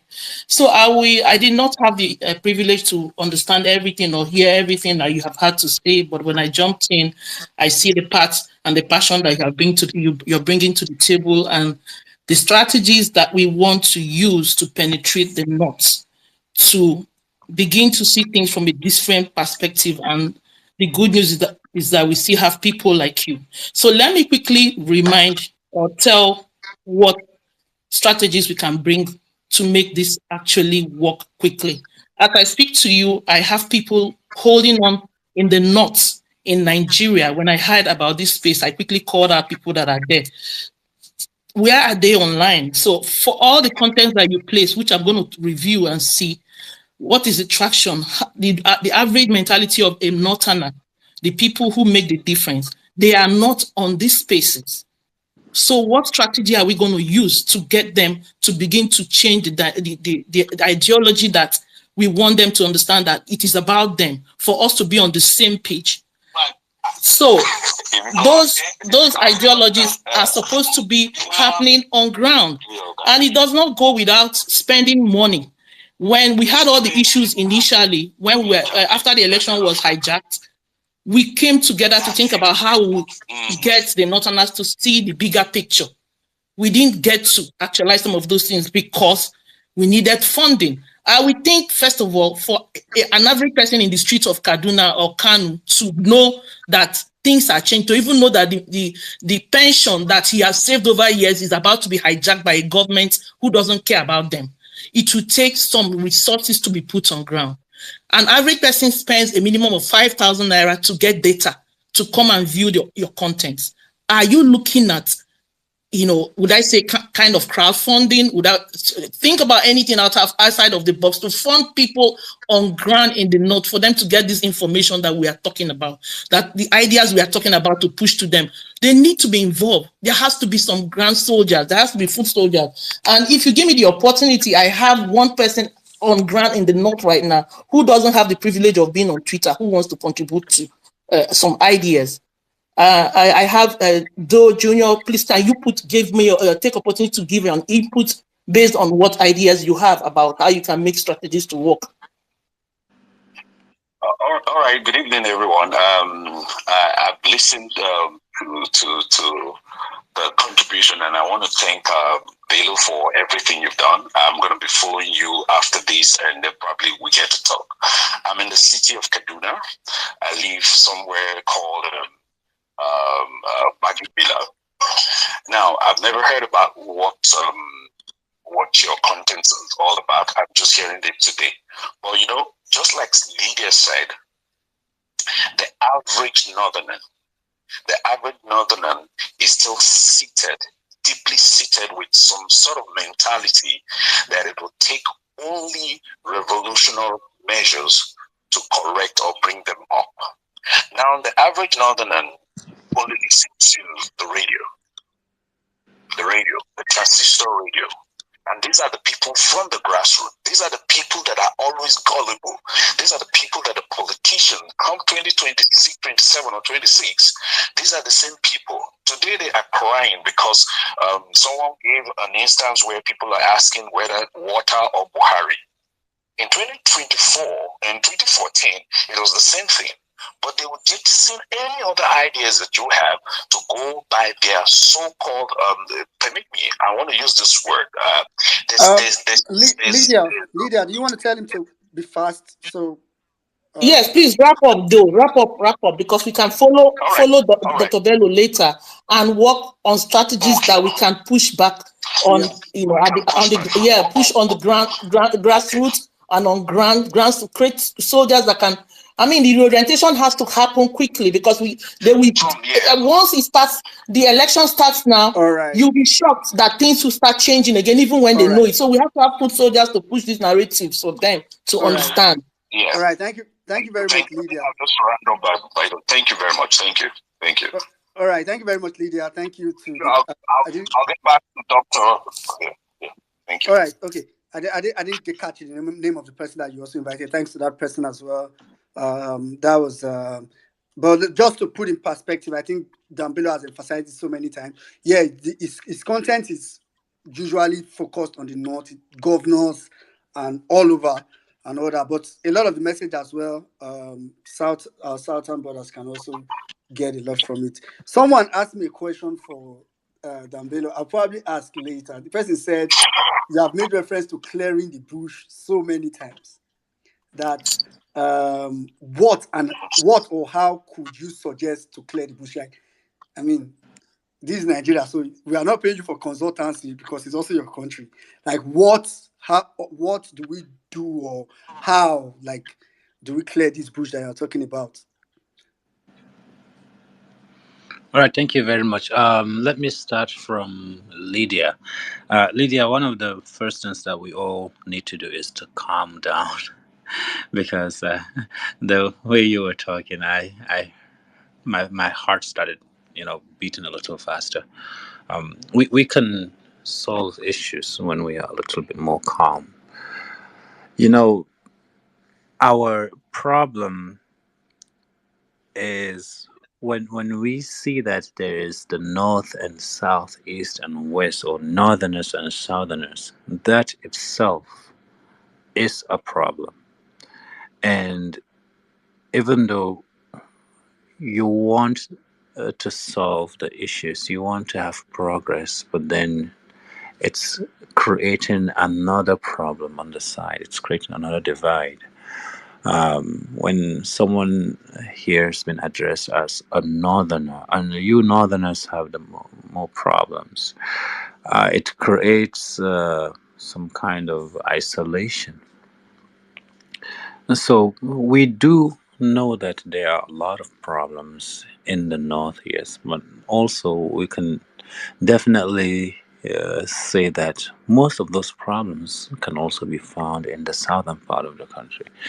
So when we want to see a way to propagate a message or a language, if it has a strong ideology, if it has a solid ideology, people will come to it.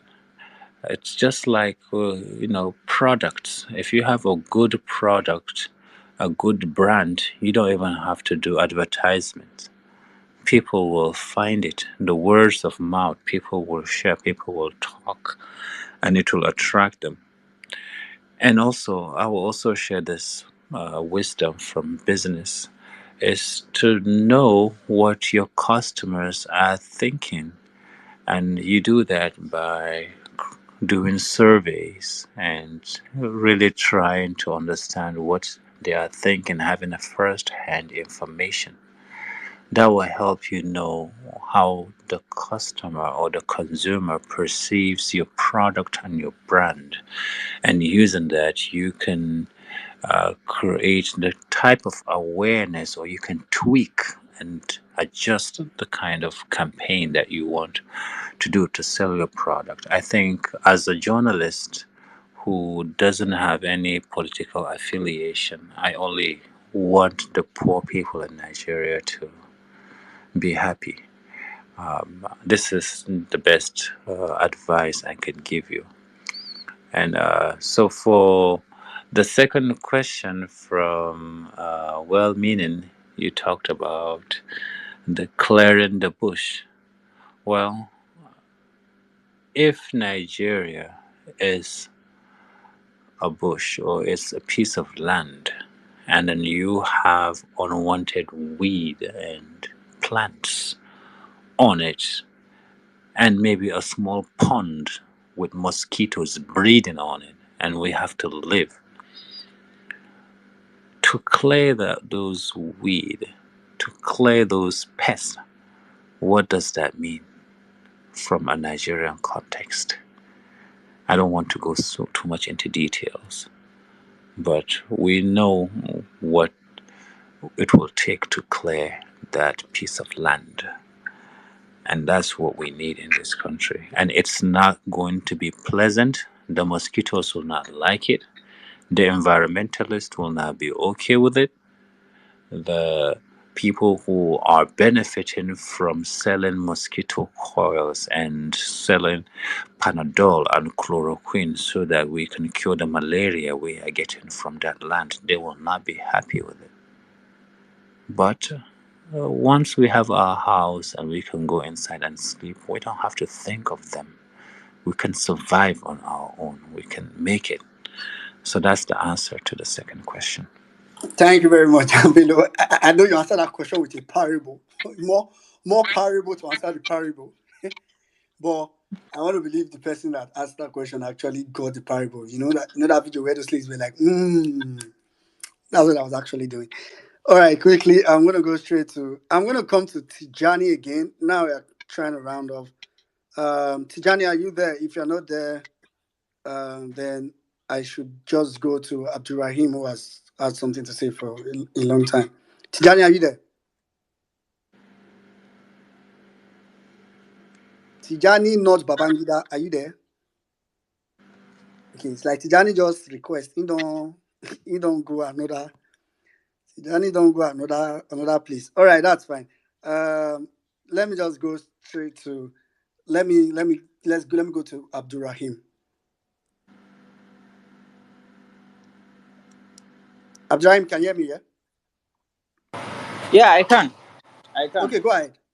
Sure. So I just wanted to add a few things, please.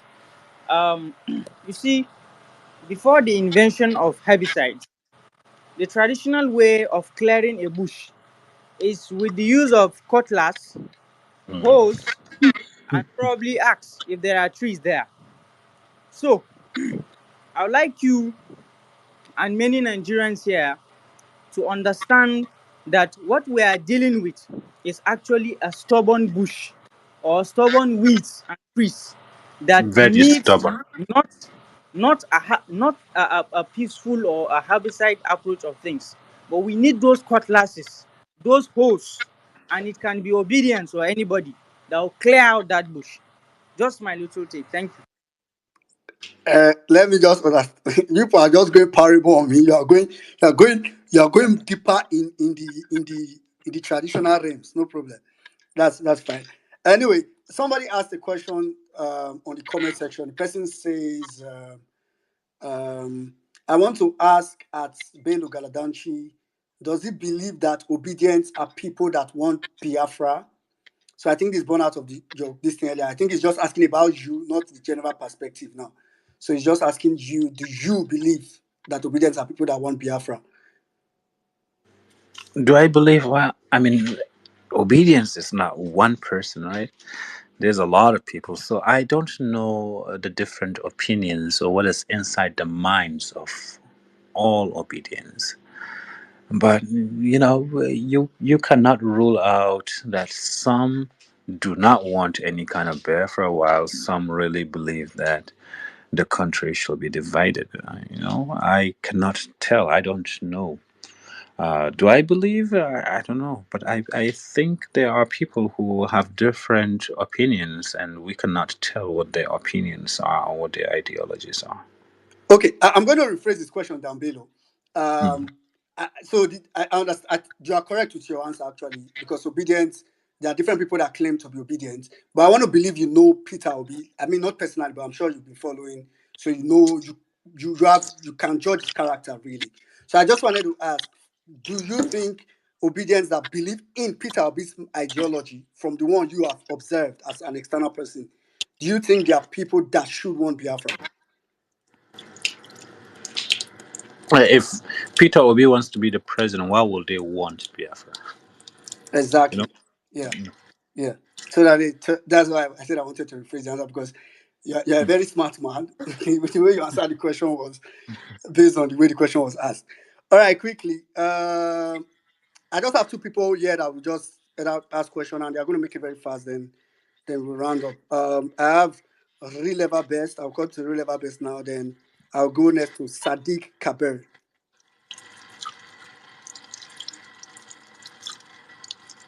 Real level best, are you there?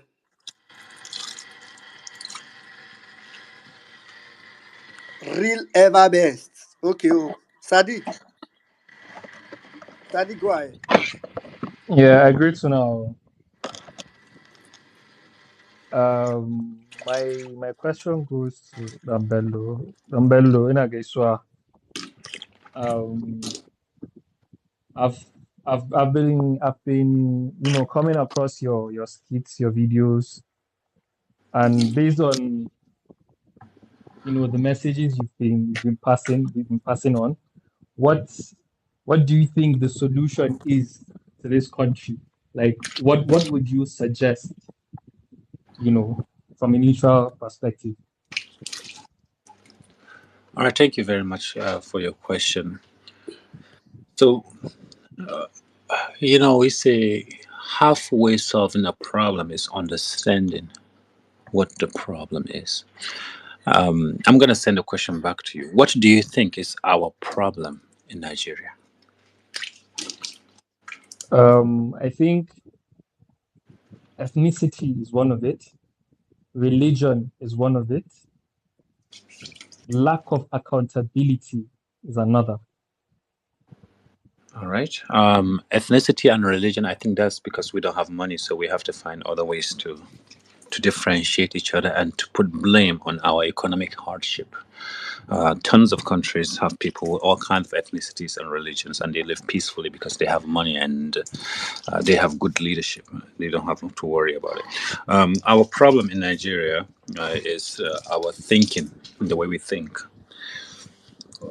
If today you would take all the money from China and all their hospitals, all their schools, all their factories, all their hospitals and roads and put them in Nigeria, and take also the money that they have and divide it among the 220 million Nigerians, what do you think will happen after 10 years?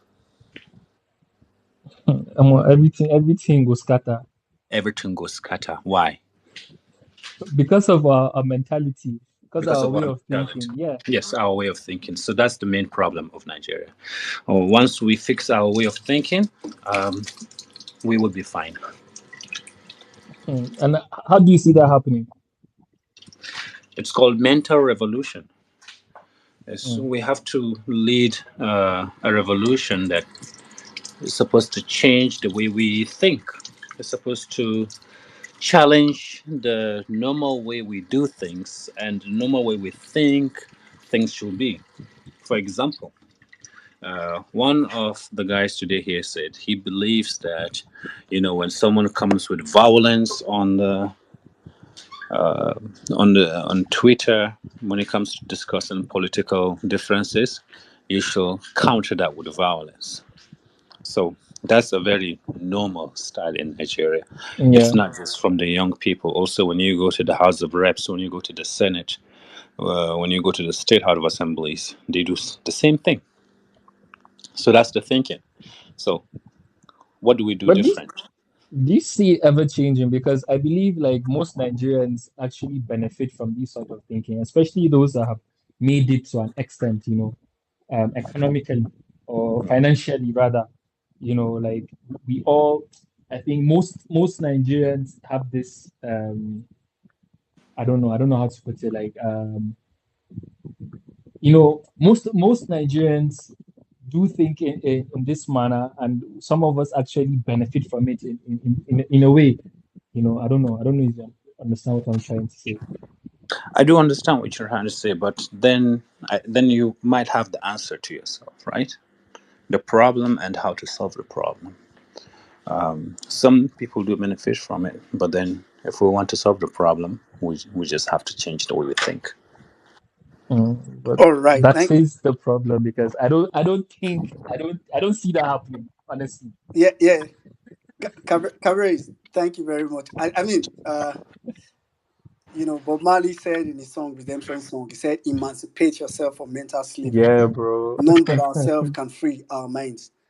Uh, True, true, true. so I think it starts from somewhere. But one thing I was going to Yeah, say it does. is that I think the most basic. I know Nigeria has so many problems, but I personally believe the first root as where it's going to start from. I know the whole Nigerians we have several problems. I actually think it's going to stem from leadership. To be honest, that's why I was going to say when Dambelo asked that question about if you give China all China's money to us and all that, what do I think will happen? I was just going to say if we maintain this current set of leaders, we are going to get it. But if you have a leader that can also help change the mindset of people, where who people can look up to, who can change perspective, that will go a long way. It may not change all of Nigerians overnight, but it will have over time shaping how we begin to think. So Well Yeah, meaning, but I but like these what you leaders. said, Okay. but I want to challenge you a little bit. yeah, Producing leaders in a society, you also have to see it like a factory output, and that output also has to meet certain quality control. Nigeria, unfortunately, we do not produce leaders, the output of leaders from the society. It doesn't matter where. Peter Obi can be a great leader, but the people that can surround him, we just do not have that factory, the raw materials that we have to produce leaders. Is not there. It's bad raw materials. Kids, children, they learn from what they see around them, their parents and their teachers and the leaders. And then when they go to secondary school and university, it's the system that they've met in the schools, how the teacher was beating them or how the lecturer was maltreating them, how heavy handed they are. And then when they graduate and they go to NYSC, how exploitative it is, and the little money, and then, how you go and work your ass for country, and then you realize that no one cares about you, and then you lose hope. These are the raw materials that produce leaders. I mean, you could see why we cannot have a lot of quality leaders. You will suffer. Let me just use a little bit more Nigerian. You go suffer the whole time. And by the time that you have finished and found an opportunity to be a leader, you will think of how you suffered and how the system doesn't care about you and how you've lost faith in the system. And all you want to do is get your own share that will keep you safe and secure, you and your family, and just get out of there or stay there forever. So to have leaders, we need to change the way we think. Once the way we think has been changed, then we will realize that the way we run our schools, our primary school curriculum, our university systems, our everything has to change if we change the way we think, if we see it practically, including our leadership system, this kind of democracy, you know, all has to change if we change the way we think, if we think more logically, more proactively, not the way we usually do as of now. That will help produce good leaders, and those leaders will be the ones to get the country to where it is. Please let me add one thing. Here in China, they start grooming their future presidents and governors from grade one, from primary one, right in front of my eyes. Right in front of my eyes. I have been in this school for 4 years, And I started from primary 1 to 2. I took my kids from primary 1 all the way to primary 2. And within those 2 years, I've seen how they by themselves, the kids have picked out who the quality leader is. And it took a long process. And they found who was really good for them and someone who actually cares about them and who works hard and is intelligent and shows all the leadership qualities.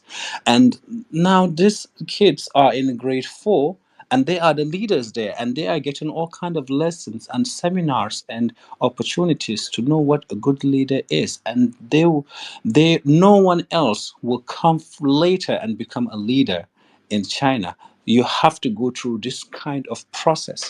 They groom their leaders from grade 1, from primary, since they are kids. So by the time you become a leader, all you know how to do is lead people, because that has been your life or since you was a kid.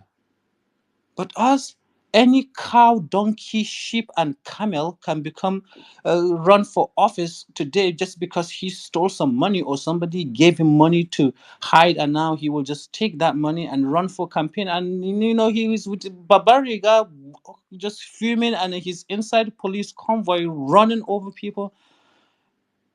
Leaders, we need to produce leaders, and to do that, we have to change the way we think. Thank you very much. Totally agree with you, Dan. In fact, Dan, this particular conversation, I could take you on it for an hour, but I know you don't have that time. I was just going to say, I agree with you. It's pretty much a cycle, but that cycle needs to break. So I think, like you said, it's the cycle of the kind of people we produced have led to the kind of leaders we produced. But the problem now is, so we produce so much bad leaders over time that now it's almost so difficult. So now, even when the people are starting to change their mindset, breaking into that breaking that circle is becoming difficult because of the kind of, like you just said with the China example. I'm just thinking to myself, how can you sit a child now in Nigeria in a classroom that you want to train him to president? How do you expect him to listen when he knows the person that, quote unquote, is current president? I'm not going to throw any slurs. Probably has some question mark relating to his academic background. He's just going to think, why am I here? Like, what? Why should I be here? Like, it's crazy. But I really agree with you. It's a cycle that we need to break so fast. Real ever best. Are you here now? You see, well, meaning Okay, go before you ahead. go, you see the problem we have in Nigeria. If you look at, I'm a teacher, so the kind of problem we have in Nigeria, the teachers that are teaching the pupils in primary schools are not qualified. What they do is, these useless politicians, they bring their boys, the people that shouted for them, the people that campaigned for them. That's the kind of people that they used to bring in school to teach our children. Someone who don't even know what he's doing, how do you expect him to train a children? So the problem here is a big problem. We have to make sure that we have teachers, good teachers, people that are well qualified to teach our children. Because 90% of the teachers in public primary and secondary schools are not qualified. Are the people that campaign for the politicians. They pay them by giving them a primary school upper. That's the most useless upper now in Nigeria. Any politician that wants to give you a job, if you are a useless person, he will just got a job into a primary school teacher or secondary school teacher. How do you expect those people to train our children? So you see, the problem here is very fundamental. It's something that need to be critically addressed. It's not something that we just come here, talk, and talk. Because I was once a part of a team to supervise some public schools here in the north. After our assessment, the result was so disappointing because 75% of the teachers are not qualified. Some of them, they don't even go to schools. So you see, the problem here is, if care is not taken, majority of our children now will be a like time bomb. When it is the right time, they will explode because they are not given a proper training, a proper education of what governance or what citizenship is all about. So this is something that needs to be urgently addressed. Gaskiya. Yeah, totally agree with you. Quickly, I'll just go to real ever best and spells. So what we just do is, I don't know, maybe within your submission, if you have like a question, real ever best, I'll take my spells so we can, what Bello can just, in his rounding of submission, just make reference to it. Real ever best, are you there? Okay, I don't think we'll ever. Anyway, let me go to my madam.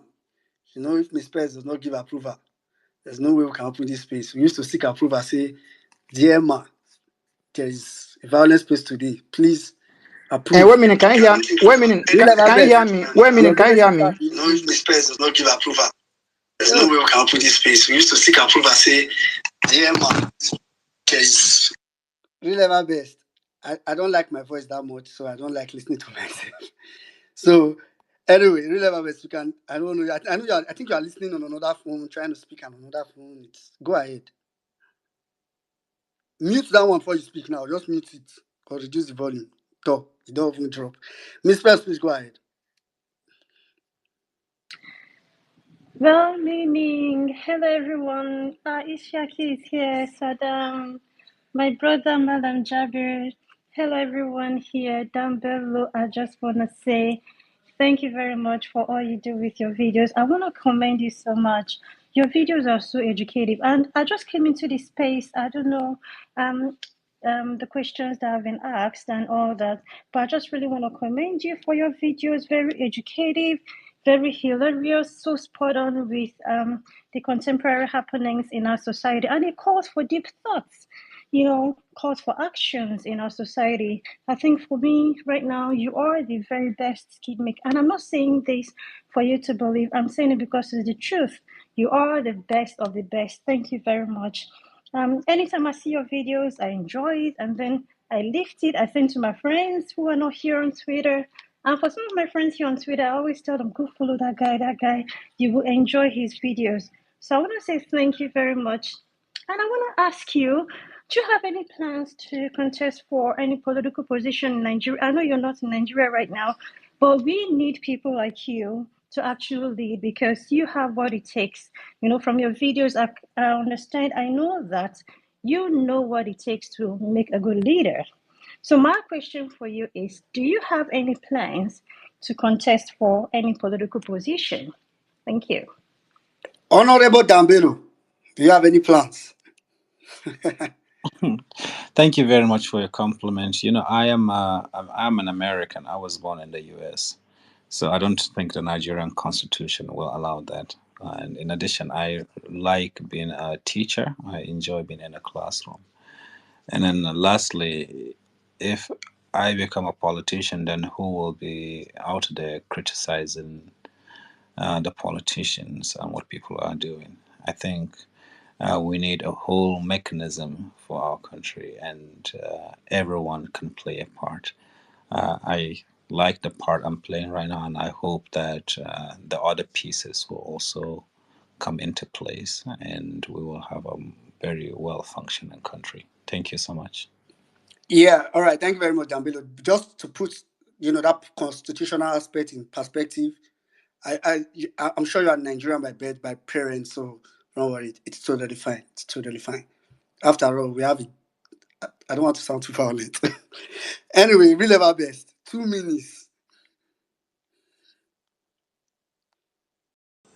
Um, Thank you. Sorry, I was having network issues, so I was trying to switch two phones to see which one. The other one was completely silent. I couldn't hear anything, so I came to this phone. So sorry if my voice actually, disturbed. So I want to start by thanking everyone here, and also thanking our guest this evening. Like everyone have said, you're somebody that have actually inspired a whole lot of us. We see what you do, your skits, your videos, and the educational material you produced, with them. Even though some of us don't understand ourselves, but we know that it's something that has actually gone a long way.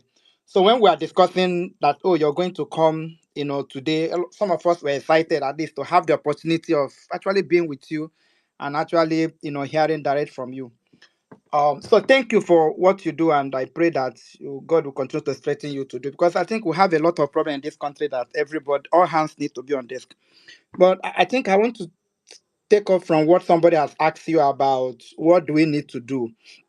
And I think if I hear you complete, your response was we need to change the way we think, we need to change our mind. I think somehow, I don't know anywhere in this world where the people have just change by, people have become good by just changing the way they think. And there's nowhere, everywhere that I've seen in this world that people have actually progressed. It's an intentional act. It's a framework of people that have realized that perhaps the framework with which they are working was not working well, and they sat down to think on a better framework.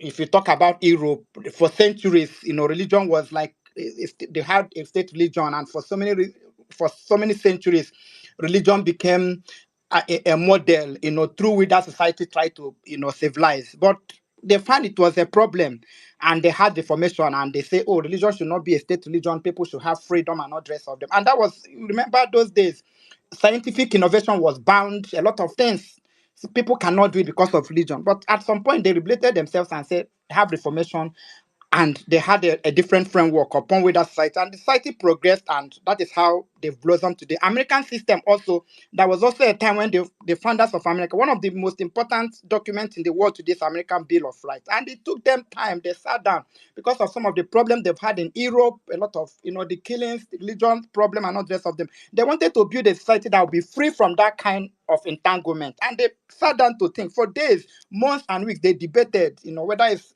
Jefferson, whether it's Adam, Washington, all these people, they sat down, and at the end of the day, they had a framework, the American Constitution, the American Bill of Rights. It is upon this document and framework. There are a lot of bad people in America who want to steal, who want to kill, who want to be corrupt, but they cannot do that because they had a framework that at any time, these institutions are bigger than these individuals who want to misbehave. And because of that, everybody want to go through that, irrespective of what you're thinking, and that will now in a way shape uh, uh, the way people behave, to know that if I steal, I will go to prison. The law is not going to be kind to me. If I push drug, the law is not going to be kind to me. In our own context, we have a different problem. If you read the way, like if you a student of history and see the way Nigeria was, put together, especially when we want to have independence, there were discussions of what kind of citizens, what is citizenship in Nigeria, who is a citizen and not the rest of them. But those things were hurriedly passed because the founding fathers felt that what they needed at that material time was for them to have independence. So there was no proper discussion on how this new country was going, what is going to be a better framework for this country, because these are like three different people, or different ideology, different religion, different rotation, different nuances coming together to form one.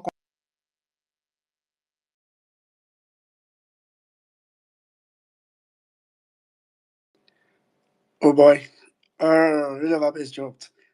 I was just, I know when River goes on that trajectory, it's always very difficult to stop it. So I was even try to signal him to see if he can wind it down. With River best, I don't know. I know you did not round up your submission. So, uh, anyway, I mean, so we are rounding up now. Danville, it's interesting to know that. I mean, I see there are still so many people that would want to engage you. I mean, I can see them in the request session, but I totally understand that. I mean, this we have actually overshot the time. So I'm going to believe that um, there might be an opportunity again to engage with you. It's just quite sad, not sad, Pasisha, right? Your location is not your fault that you are there, and it's so. But I mean, we wish you were in a place where you could always have an opportunity to engage, not just us here, but even listen to how Nigerians are thinking. And other real level best, you are back. Can you round up in 1 minute? I was just trying to buy time for you. All right, thank you. Just give me 2 minutes. Just 2 minutes will be enough. Okay, let me not just go. So the point I try to make is there must be a framework. There must be the peoples of this country have to come together at some point and decide what kind of country do we want, and what are the fundamentals, what are the framework upon which this country is going to be governed. And I think if we do that, it's going to go a long way. And we need a leader. I heard somebody say, oh, the people around you. We are not going to import leaders from heaven. The leaders we are going to make use that people are going to, there are a lot of P2Bs around today. But we need to have somebody that will get to the seat of prayer, because Nigerian president is one of the most important, one of the perhaps the strongest in the world. And he'll be able to get people who think, the same way he thinks, and not the rest of them. And little by little, they are beginning to build the framework upon which, the state of nation can be driven. So I don't really believe that people changing their attitude will just, maybe I wake up in the morning tomorrow morning and I change the way I think. And it can't happen. It's only when we have institutions, and having institutions, we need a leader that will build those framework. And building those framework is that Nigerian people have to come together. People have questions about the constitution. How was the constitution written? It's not a document that all of us approve and all. So the people of this country have to have a document that they will say, we the people of this country. Because whether you like it or not, ethnicity, religion play a very important role in the way society actually operates. You talked about China. In China, they don't even allow, they have their own culture. If you see the Chinese culture, the Asian culture, it's something that is just very natural to them. The way the educational system is formed, the way attitude, morals, and all this is something they take very serious. It's like a culture, but we don't have it in our own system. So ethnicity is a problem, religion is a problem.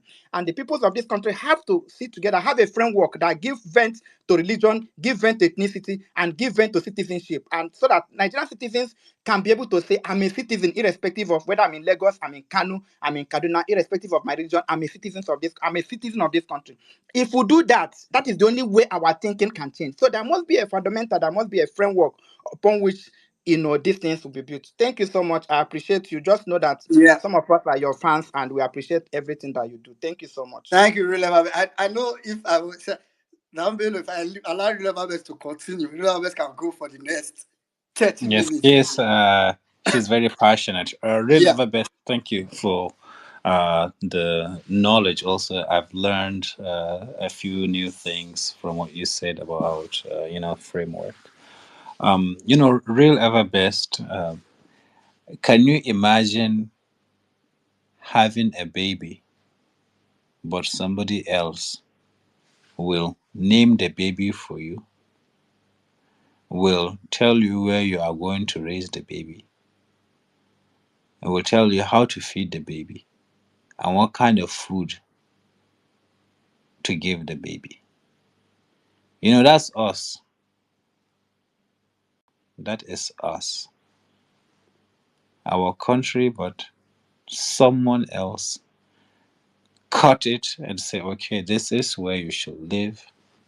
This is the name of the country. We can't even name our own country.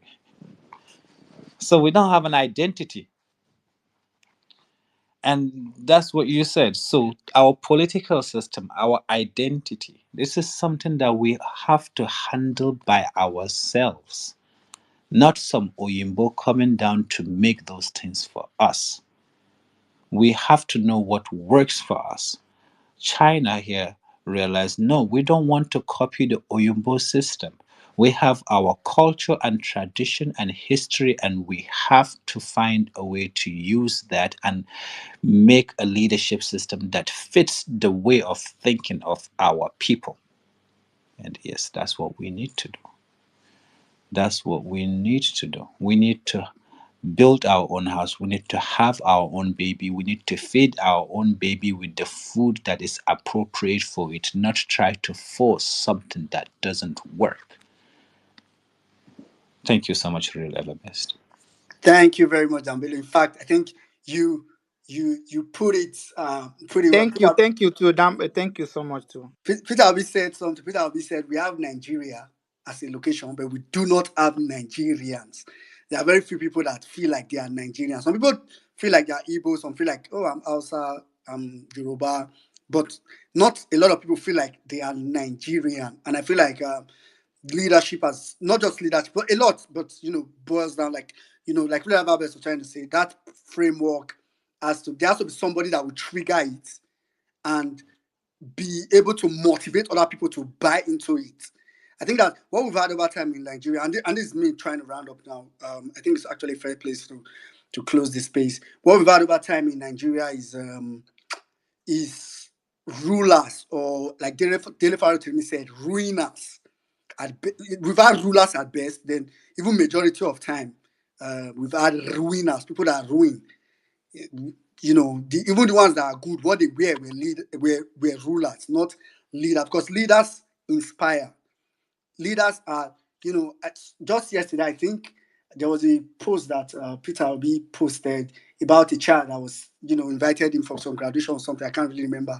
I know that the child said, oh, he was motivated by him, he followed and all that. But my point is that, that for me is where it starts from. If you begin to feel the need to be like your leader, to be like you are looking at someone you're looking up to say, okay, this person is, I want to be like this person. This person ticks the boxes. It's not perfect. Nobody's really perfect, and all that. So I mean, thank you very much. Osiban just said during APC primary, he said you cannot wish Nigeria well and vote for who you do not believe in. I'm going to rephrase that. I'm going to say you cannot wish Nigeria well and not sound like you are supporting a lot of the things that Peter Obi or even Obigen says a lot of the time. That's why it is, if not that everybody knows that Dambelo is not obedient, or it's not always, I mean, it's not an open supporter, or a supporter of Peter Obi or something. It's not, it's apolitical. It doesn't belong to any political party. Tomorrow, APC supporters can host him. I don't know if they'll be able to stomach whatever I say to them, but anybody can host Dambelo. But point is that if you listen to him a lot of the time, almost everything he says, I could literally pick a word that Peter Obi has said before that fits into it. When he said clear the bushes, I can literally say Peter Obi said remove the structure of criminality. When you say, like you just said just now, we don't have identity, I can actually say Peter Obi says we have Nigeria, we don't have Nigeria. So you can't wish Nigeria well and not sound like that, because that's what it really means to wish Nigeria well. So it's not far-fetched. It's really not far-fetched. So I really want to beg all of us, let's keep doing our best. Let's keep switching our mindset and hoping that one day we'll get the right environment to switch it. But I'm just going to go to Dambelo for his parting words before I come to Saddam. I know there are still a lot of people that wanted to speak or ask questions or whatever. Maybe there'll be other opportunities as well. So Dambelo, parting words. Thank you very much for having me. I'm very glad to be in the violence space and to listen to a lot of passionate Nigerians who want a better country for our children and grandchildren. And I hope that not just together with you guys, but also with everybody else who are in different parts of the country, who are in different religions and cultures and political parties, we will meet at a certain point. And that point is okay, it's time for us to clear this bush and time for us to build a country that we can look at and call our home. Thank you very much, everybody. Thank you very much, Gambino. Thank you very much. All right, Saddam. Let me thank him in Hausa Sorry. because in this place. Malam Damajabi, go ahead. To, Sorry.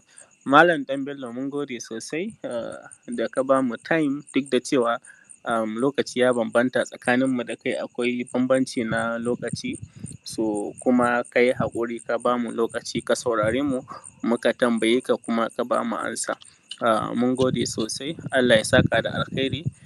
Kuma abubuwan da kake suna kawo canji mai amfani sosai, mutane suna farkuwa daga irin abubuwan da suke yi, so kuma da Allah a ci gaba da yi, ma za mu ci gaba da yaɗawa duk inda muke da lokaci, duk inda muke da dama za mu yaɗa kuma za mu sanar da mutane abin da ake yi. Allah ya saka da alkhairi, Allah ya ƙara ɗaukaka, Allah ya bar zumunci.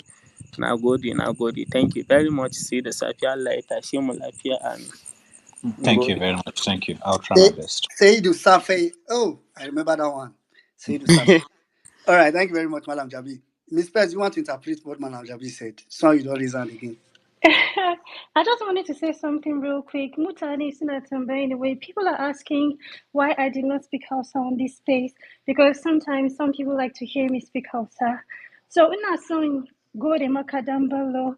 Do abin buda kana yi. Allah ya saka maka da alheri.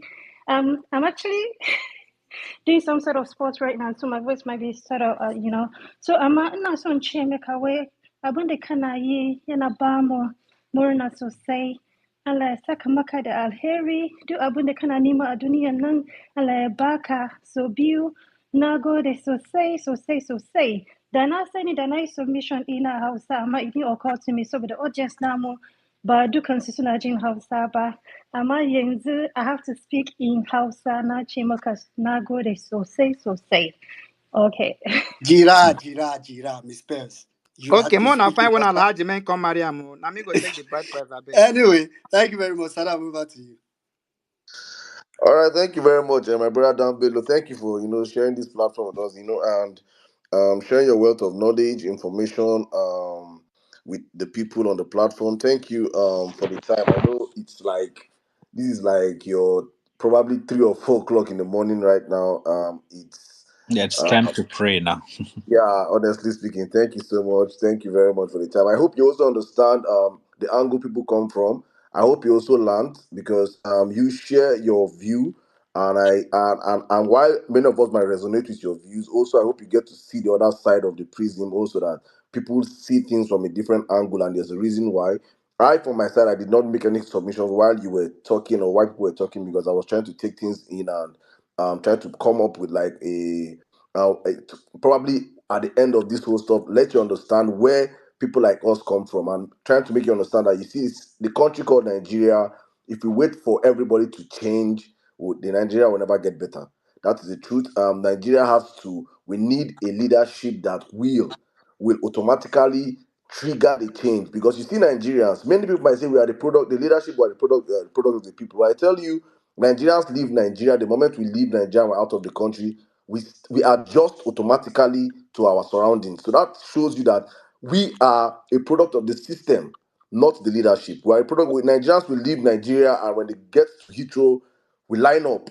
But once we get into Nigeria, automatically we start finding out we can jump the queue because the system in Nigeria has been built to enable jumping of queue. But if it is possible that we have a system that puts up checks and balances, when we come back to Nigeria, we will always stay in the queue. So it is important to understand this. That's why we, as the people, are looking to change the system first. When the system has been changed, these same people that you think need to change their mentality, when they see a system that puts checks and balances in place, they will definitely adjust to it. If you tell a Nigerian that if you drive through this traffic and you get fined and you're caught breaking traffic rules, you pay 10,000 naira, they will drive and obey the traffic rules. But as long as there are no all these rules kept in place and they see the leadership breaking these same laws, we will never ever get a headway. So that's why it's important for us right now looking instead of looking at the long approach or the long China route of probably trying to start educating the children from the kids. We might never grow to see such thing happen in Nigeria,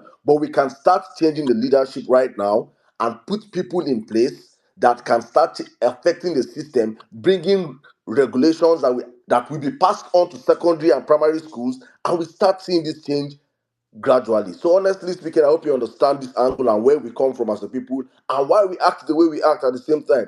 Honestly, I tell you, the obedient movement are filled with amazing Nigerians cut across from different fields, cut across the country that just want to see this country work. We are tired of the system. We want to see a change in the system. And hopefully you can always find the family in this place. And I tell you, anybody that's we mean well for this country, you can always take it to the bank. We are always standing on the same side.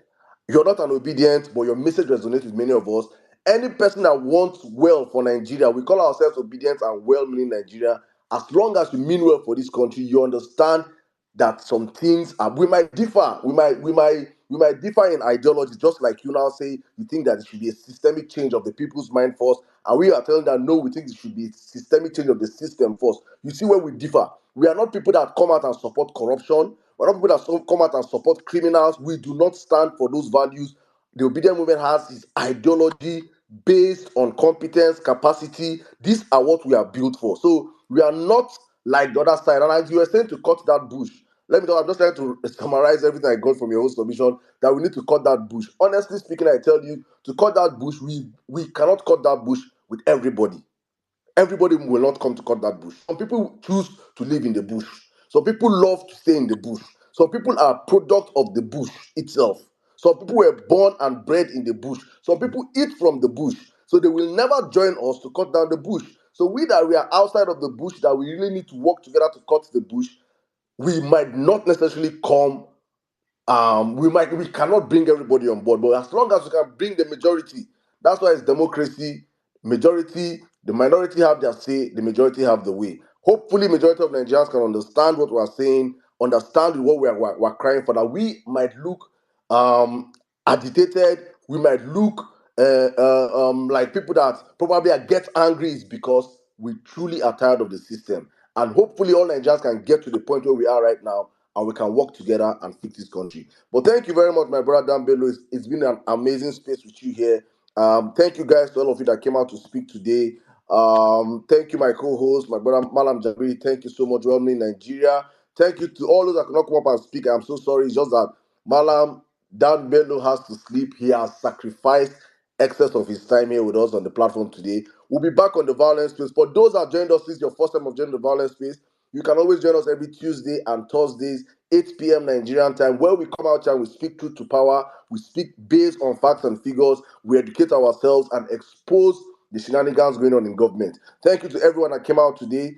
God bless you all. Please keep spreading the message of light, keep spreading the message of love, keep spreading the message that it is possible. A new Nigeria is definitely possible as long as we keep pushing together, as long as we keep believing, as long as we keep calling out this government in power, we will achieve our dreams. Thank you very much, Brother Dan below. I'm going to call as much as I thank you to all of you listening to us from our Facebook channel, our YouTube channel, the Violence Space radio station also. Thank you to everybody that have joined this platform today. Thank you, my sister Pels. I see you. My brother really love best. Thank you, Dan Bello, one more time. Thank you. Those that could not speak today, I am sorry, but we'll be back again on Tuesday, as I said earlier on. My brother Chigozie, thank you. Duke Arewa, when the Sunzoyo, Mungo de so say, thank you, my brother JP, Mommy Bolanle, Lamin, woman leader, thank you so much. Omega XD, my brother, Sweet Angel, Anka Didi, Sodunke, God's Will for Nigeria, Polonium, my brother, Dr. Bankole, Gaboni, Justice, my brother Frank, Obina, Olua, Damilari, Olawaski, Mr. Gabriel Bankole, Madonna G, my brother B Rookie, Dr. AI, Dr. Olu, Jerry N, thank you, Napunzel, Hanatu, my sister, Mungode, Dan Tutu, Seyon Hundei, Wahala, thank you so much, Anzo P, Tony, Chris, Fetch, Reform, Amoda, Nelum, Dr. Helsley, congratulations, our latest doctor, thank you so much for joining us. Mama Wakili, thank you, Ahmed, I see you, Balactic, Winstone, Nosray, Fatai, my brother, God bless you, Chinemeriam. Thank you guys. We'll be back again, same station, same venue on Tuesday, 8 p.m. Nigerian time. As for myself, I always say, we're signing out. Is love and light. Always remember we do this for God, for country, and for our families. Good night and have a great weekend ahead. And one more thing, please. Pray for Arsenal to win the trophy tomorrow. Arsenal. Oh, good night. Have a great weekend. Cheers.